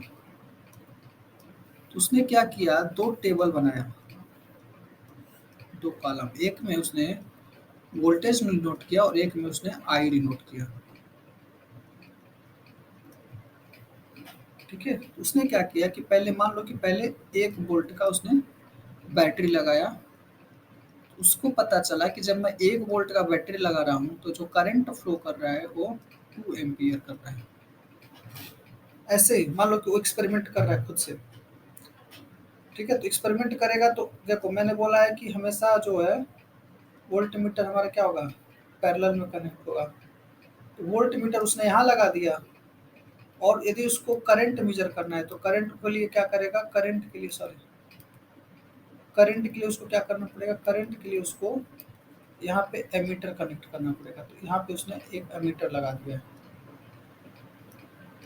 ठीक है, ये लिख लेना तुम लोग। एमीटर जो होता है हमेशा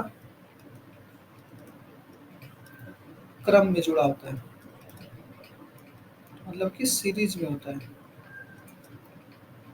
और वोल्ट मीटर जो होता है हमारा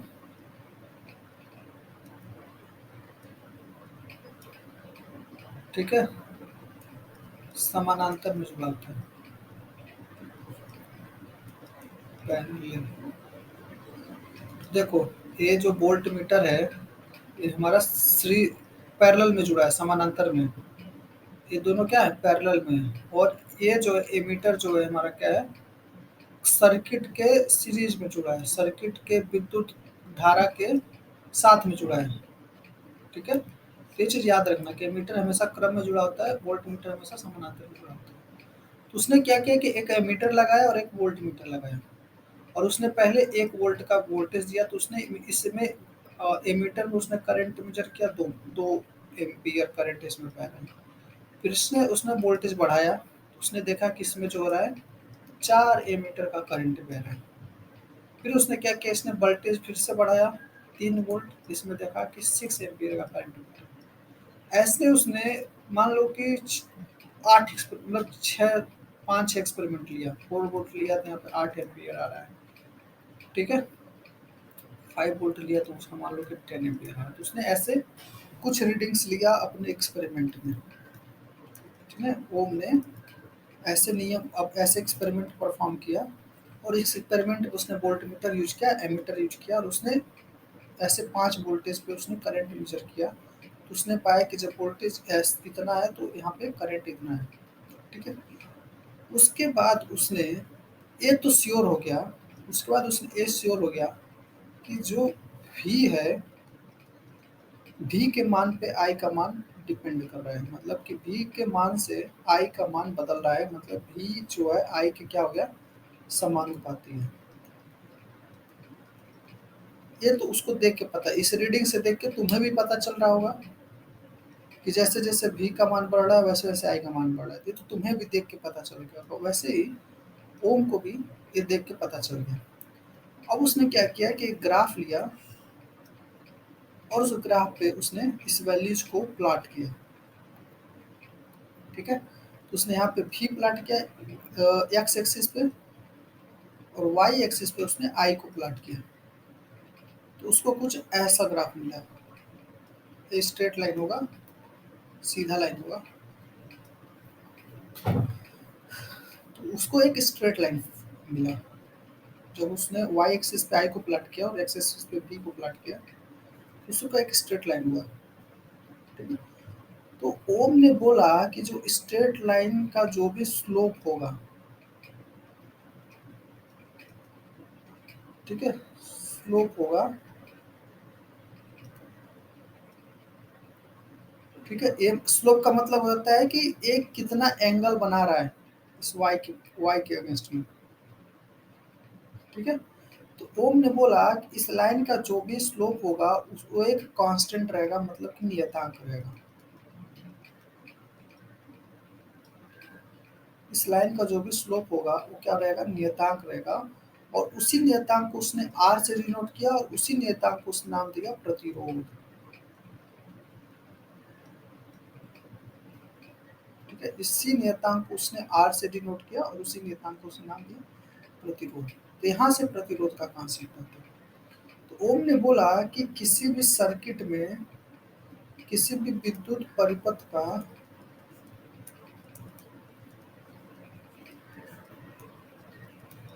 एक स्थिर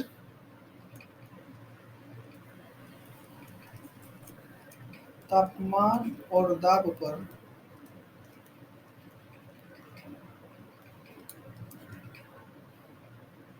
प्रतिरोध की प्रतिरोध का मान बदलता नहीं।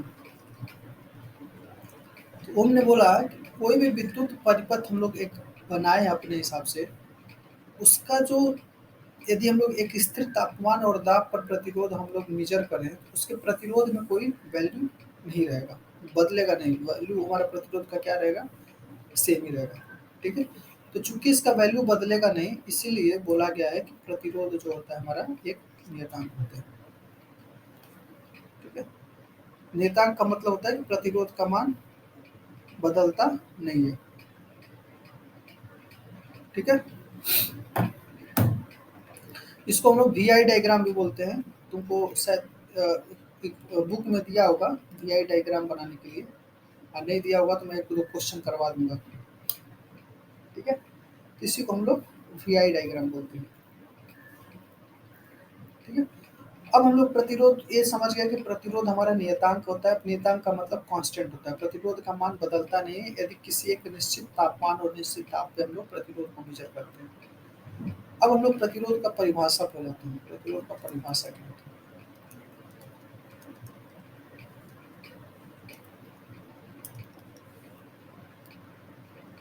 ठीक है,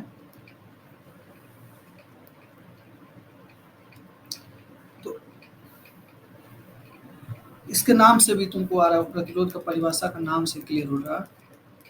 प्रतिरोध, इसमें आ रहा है अवरोध, मतलब कि रुकावट पैदा करना।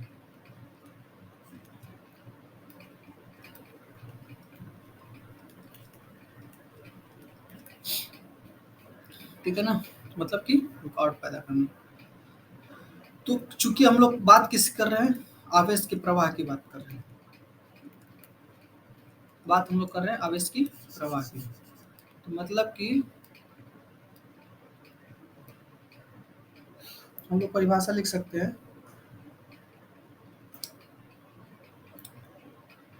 सिंपल सा लिखो, एक लाइन में लिखो, आवेश की, सॉरी, किसी चालक में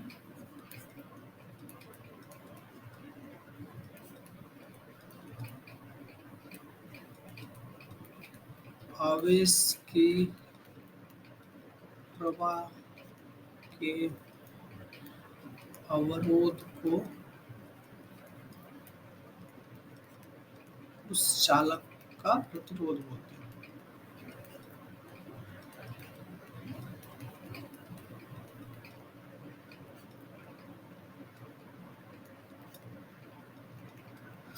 ठीक है, ये हो गया प्रतिरोध। इसको हम नोट किससे करते हैं? आर से। इसका ऐसा ही मात्रक क्या होता है? ओम। ठीक है, इसको ओम को ऐसे ऐसे लिखते हैं हम लोग, उल्टा लोटा। ठीक है, उल्टा लोटा बनाओगे तो ऐसा बन जाएगा, उल्टा ऐसे लोटा। ठीक है, नाउ आर, यदि हमारे पास निकला था formula V equal to R into I, तो यहाँ से आर इक्वल टू क्या हो गया? वी अपान आई। आई को इधर जाके भाग दे दीजिए तो आ गया हमारा R equal to V upon I. तो यदि तुमको परिभाषित करना हो, एक ओम को परिभाषित करो।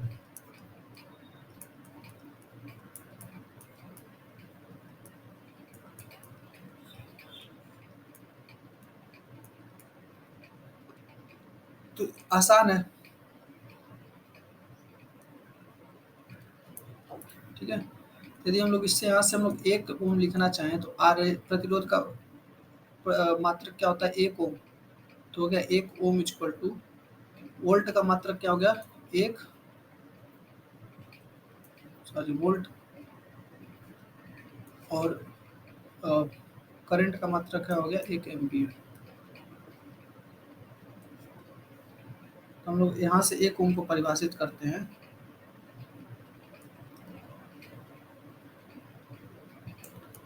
किसी चालक द्वारा, सॉरी ऐसे मत लिखो, तुम ऐसे भी लिख सकते हो इसको, मतलब यदि कोई भी परिभाषा से एक कॉन्सेप्ट आ रहा है, एक कॉन्सेप्ट आ रहा है किसी परिभाषा, तो तुम्हारा कोई नंबर नहीं घटेगा। ठीक है, तुम किसी लैंग्वेज में लिख सकते हो, यदि किसी चालक पर एक वोल्ट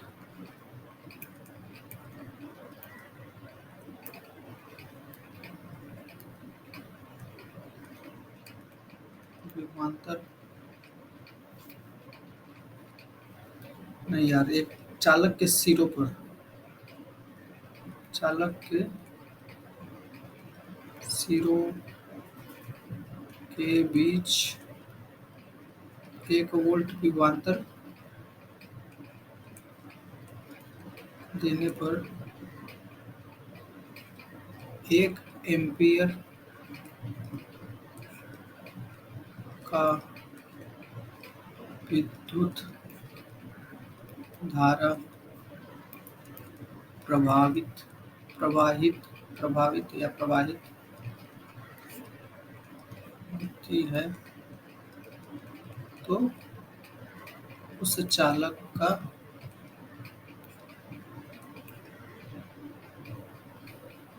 प्रतिरोध एक ओम होगा। ठीक है, एक ओम का परिभाषा हम लोग अपने लैंग्वेज में ऐसे लिखेंगे। इसको और आसान भाषा में अपने खुद के अनुसार से लिख सकते हो तो लिख लेना। ठीक है, मेनली कॉन्सेप्ट होना चाहिए, कॉन्सेप्ट जो कह रहा है कुछ उसका समझना चाहिए, वो होना चाहिए।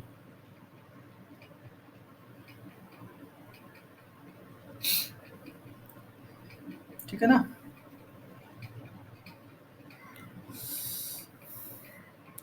इसको नोट कर लो,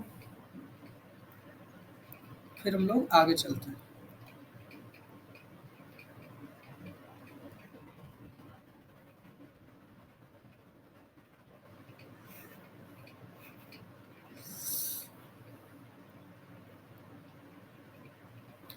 अभी हम लोग पढ़े हैं कि चालक जो होता है, चालक का प्रतिरोध जो होता है हमेशा क्या होता है? नियतांक होता है। ठीक है, तो हम लोग ये पढ़े हैं कि चालक जो होता है उसका प्रतिरोध जो होता है नियतांक होता है।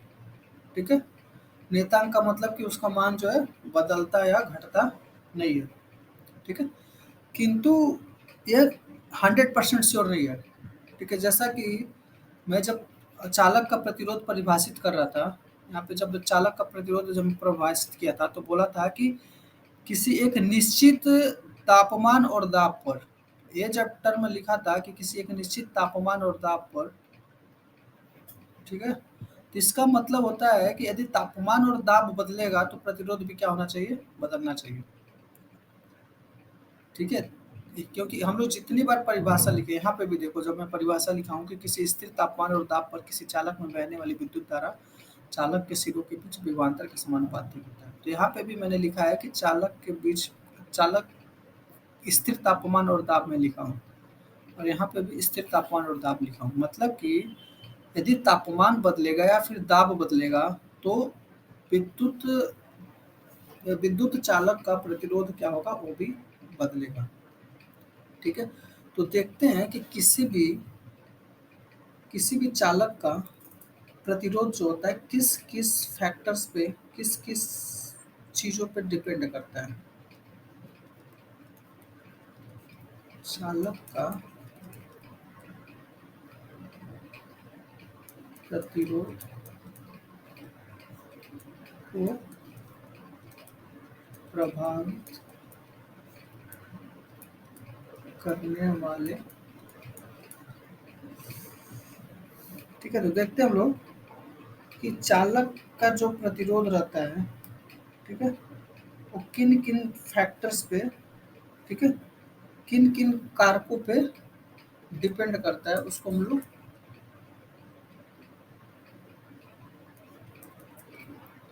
डिपेंड करता है। ठीक है, तो पहला तो तुम लोग को मतलब इतना तो दिमाग समझ ही में आ गया हो कि तापमान तो पक्का बदलेगा। तापमान यदि किसी भी प्रतिरोध का तापमान बदलेंगे तो हम लोग पक्का जो है उसका जो प्रतिरोध होगा वो भी बदलेगा। दूसरा जो हो गया हमारा दाब, ये भी तुम समझ गए होगे कि यदि किसी भी प्रतिरोध को तापमान बदलते हैं या फिर दाब बदलते हैं तो उसके मतलब प्रतिरोध में बदलाव जरूर आएगा। ठीक है, तो तापमान तो सिंपल है। ठीक है, तापमान को अभी हम लोग दोबारा पढ़ेंगे, लेकिन अभी हम लोग देखते हैं कि दाब को बदलने से क्या क्या प्रभाव। अच्छा एक चीज बताओ, ताप यदि किसी भी वायर का, मान लो कि हमारे पास एक वायर है, इसको हम लोग खूब दाब देते हैं, मतलब दाब देने का मतलब क्या हो गया कि इसको या तो खूब इधर से खींचो या फिर इसको खूब इसके पास से दबाओ।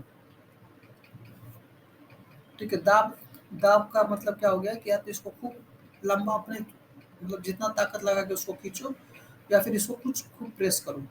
तो ऐसे अवस्था में क्या होगा, इसकी लंबाई घटेगी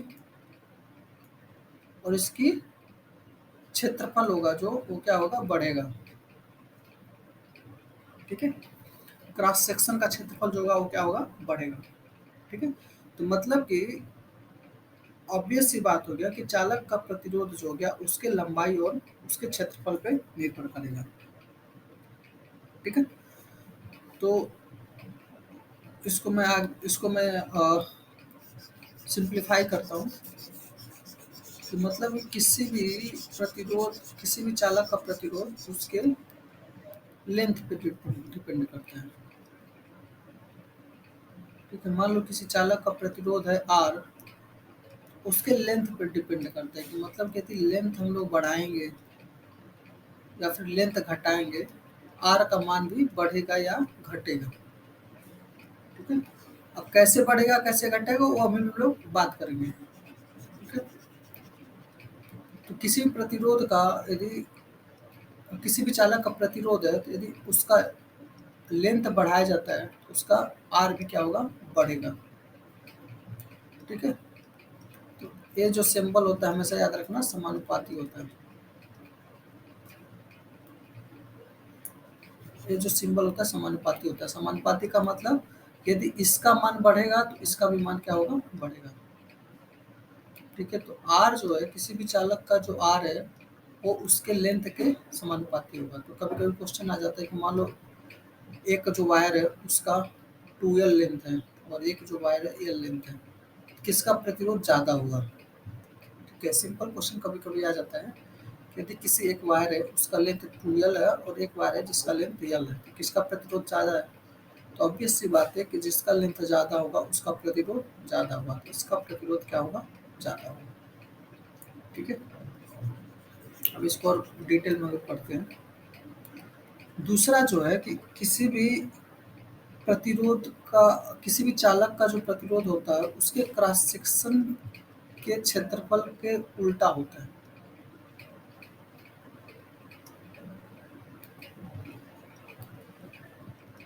क्रॉस सेक्शन मतलब क्या होता है कि जैसे मान लो तुम्हारा एक वायर है,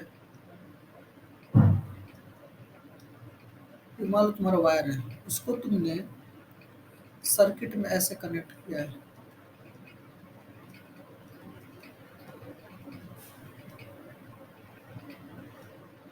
इसका लेंथ तो ऐसे मेजर कर लेंगे हम लोग, सिंपल लेंथ यल हो गया। लेकिन ये जो एरिया है इसको हम लोग क्रॉस सेक्शन बोलते हैं, इस वाले पोर्शन को। मतलब कि जिस पोर्शन को हम लोग सर्किट में कनेक्ट कर रहे हैं, मतलब ऐसे मान लो खूब लंबा वायर है, ठीक है, इसको हम लोग जहाँ पे कनेक्ट करते हैं, इसी इसी पोर्शन को हम लोग इसमें कनेक्ट करेंगे, मतलब सर्किट में कनेक्ट करेंगे। तो जिस पोर्शन को हम लोग सर्किट में कनेक्ट करते हैं उस पोर्शन का क्षेत्रफल कितना होगा, उसी को हम लोग क्रॉस सेक्शन एरिया बोलते हैं। ठीक है, उसी को हम लोग क्या करते हैं, क्रॉस सेक्शन एरिया।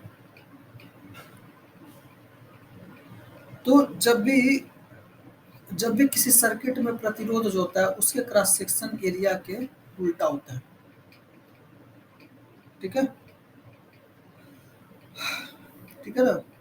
तो मतलब कि मान लो कि एक ऐसा दिया है तुमको सर्किट, और एक ऐसा दिया दिया सर्किट।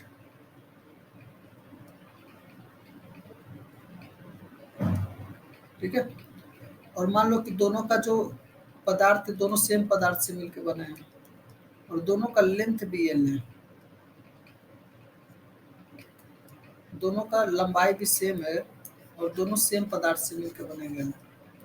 अभी पूछा जाए कि इसमें से किसका प्रतिरोध ज़्यादा होगा, इसमें से किसका प्रतिरोध ज़्यादा होगा।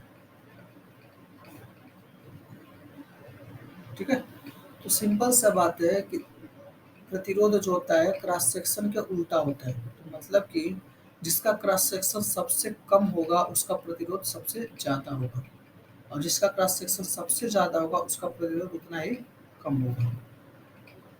ठीक है,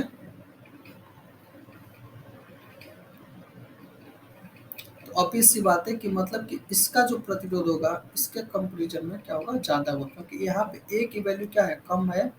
मतलब इसका क्रॉस सेक्शन ये हो गया ना, ये वाला पोर्शन क्रॉस सेक्शन हो गया, ये वाला पोर्शन क्रॉस सेक्शन हो गया, कि मतलब यहाँ पे जो क्रॉस सेक्शन का क्षेत्रफल है इसके कंपेरिजन में कम है। तो जब क्रॉस सेक्शन कम रहेगा तो हमारा प्रतिरोध क्या होगा, ज़्यादा होगा।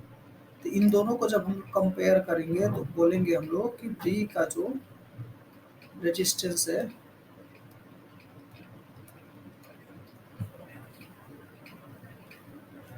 बी का प्रतिरोध ए की अपेक्षा ज़्यादा है।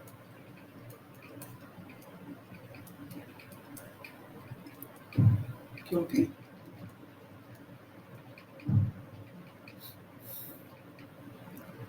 ए मतलब कि क्रॉस सेक्शन एरिया। ठीक है, क्रॉस सेक्शन को हम लोग हिंदी में क्या बोलते हैं, अनुप्रस्थ काट का क्षेत्रफल। ठीक है,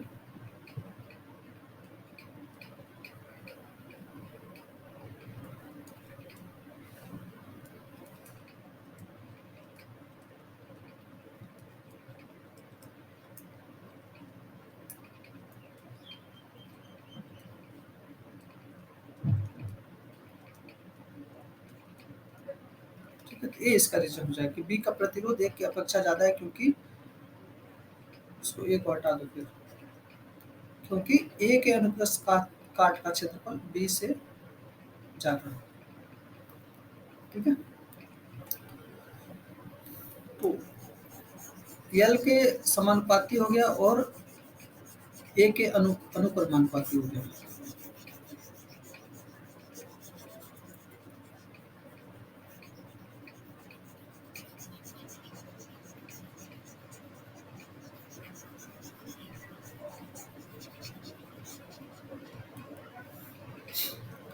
तीसरा जो होता है आर जो होता है,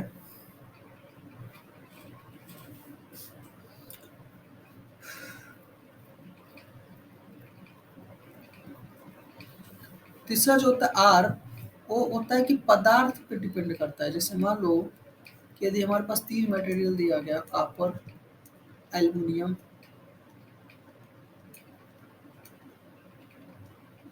और सिल्वर, ठीक है, तीनों का मान लो कि लेंथ सेम हो, लेंथ सेम हो, लेंथ सेम हो और तीनों का ए भी सेम हो, ऐसा थोड़ी ना होगा कि तीनों का रेजिस्टेंस बराबर ही होगा। हाँ? तीनों का रेजिस्टेंस जो होगा, तो प्रतिरोध होगा, वो उस पर भी निर्भर करता है कि ये बने किससे है, एल्युमिनियम से बना है कि सिल्वर से बना है कि कोई और पदार्थ से मिलकर बने हैं, उस पर भी प्रतिरोध का वैल्यू क्या होता है, निर्भर करता है। ठीक है, तो आर जो होता है, प्रतिरोध जो होता है पदार्थ,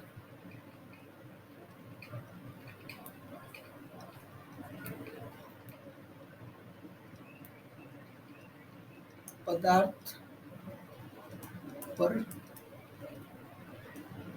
निर्भर करता है।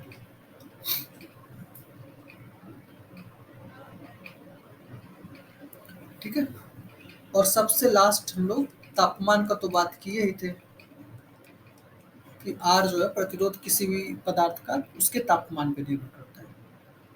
ठीक है, तो ये 4 चीजें हमेशा याद रखना, कभी कभी क्वेश्चन आ जाता है एग्जाम में डायरेक्टली कि चालक का प्रतिरोध किन किन कारकों पे डिपेंड करता है, किन किन कारकों पे निर्भर करता है। तो पहला लंबाई पे, चालक की लंबाई पे निर्भर करता है।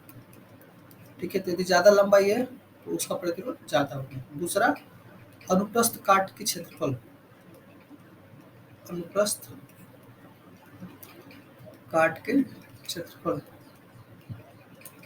ठीक है, तो यदि क्षेत्रफल ज़्यादा है तो उसका प्रतिरोध कम होगा, और क्षेत्रफल कम है तो प्रतिरोध ज़्यादा होगा।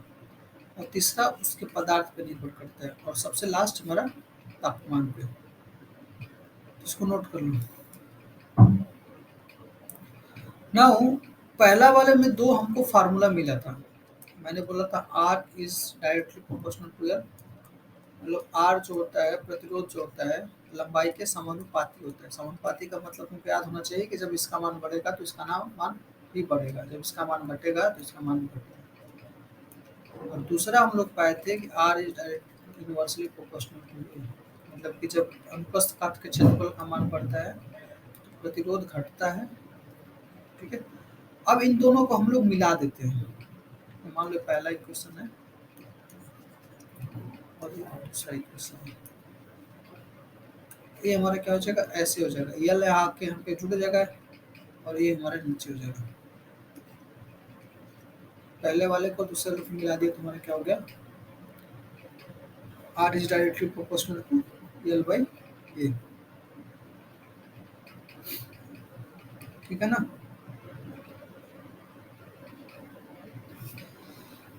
अब यहाँ पे जब भी एक ए वाला वैल्यू साइन होता है तो हम लोग इसको हटाते हैं। जैसे अभी हम लोग v is directly proportional to I था, तो हम लोग इसको हटाए थे तो v इक्वल टू एक कांस्टेंट r आ गया था हम लोग, और i लिखे थे।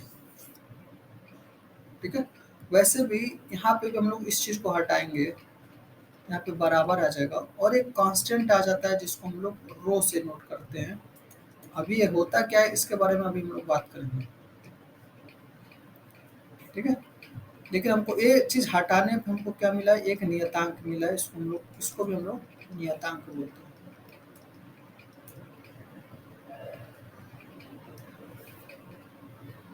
इसको भी हम लोग क्या बोलते हैं, नियतांक बोलते हैं।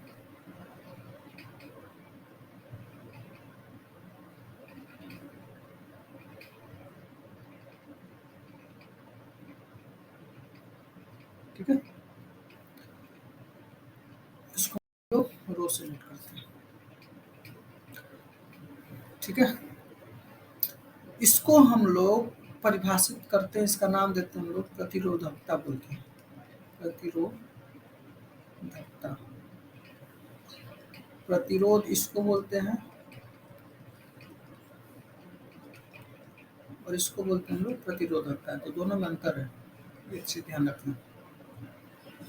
अब जो हमारा एक प्रॉपर्टी जो था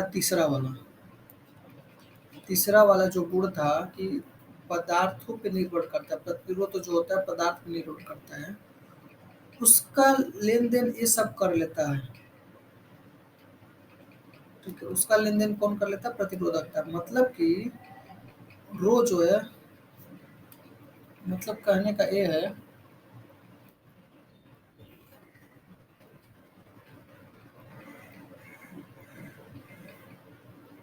एक मिनट रुक जाओ।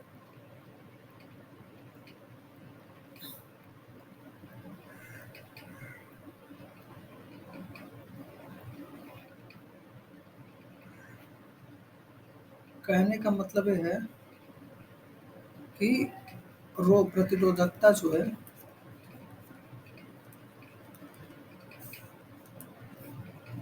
रो वो पदार्थ की गुणवत्ता पे निर्भर करता है।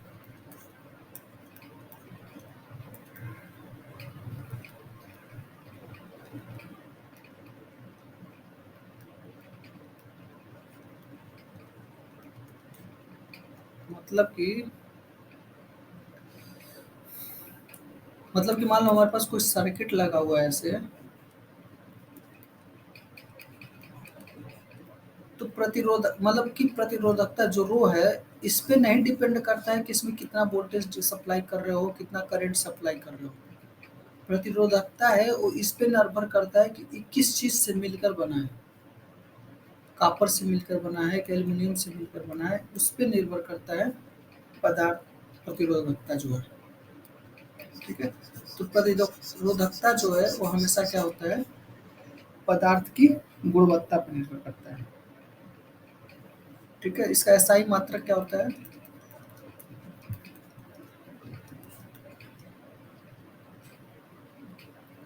ओम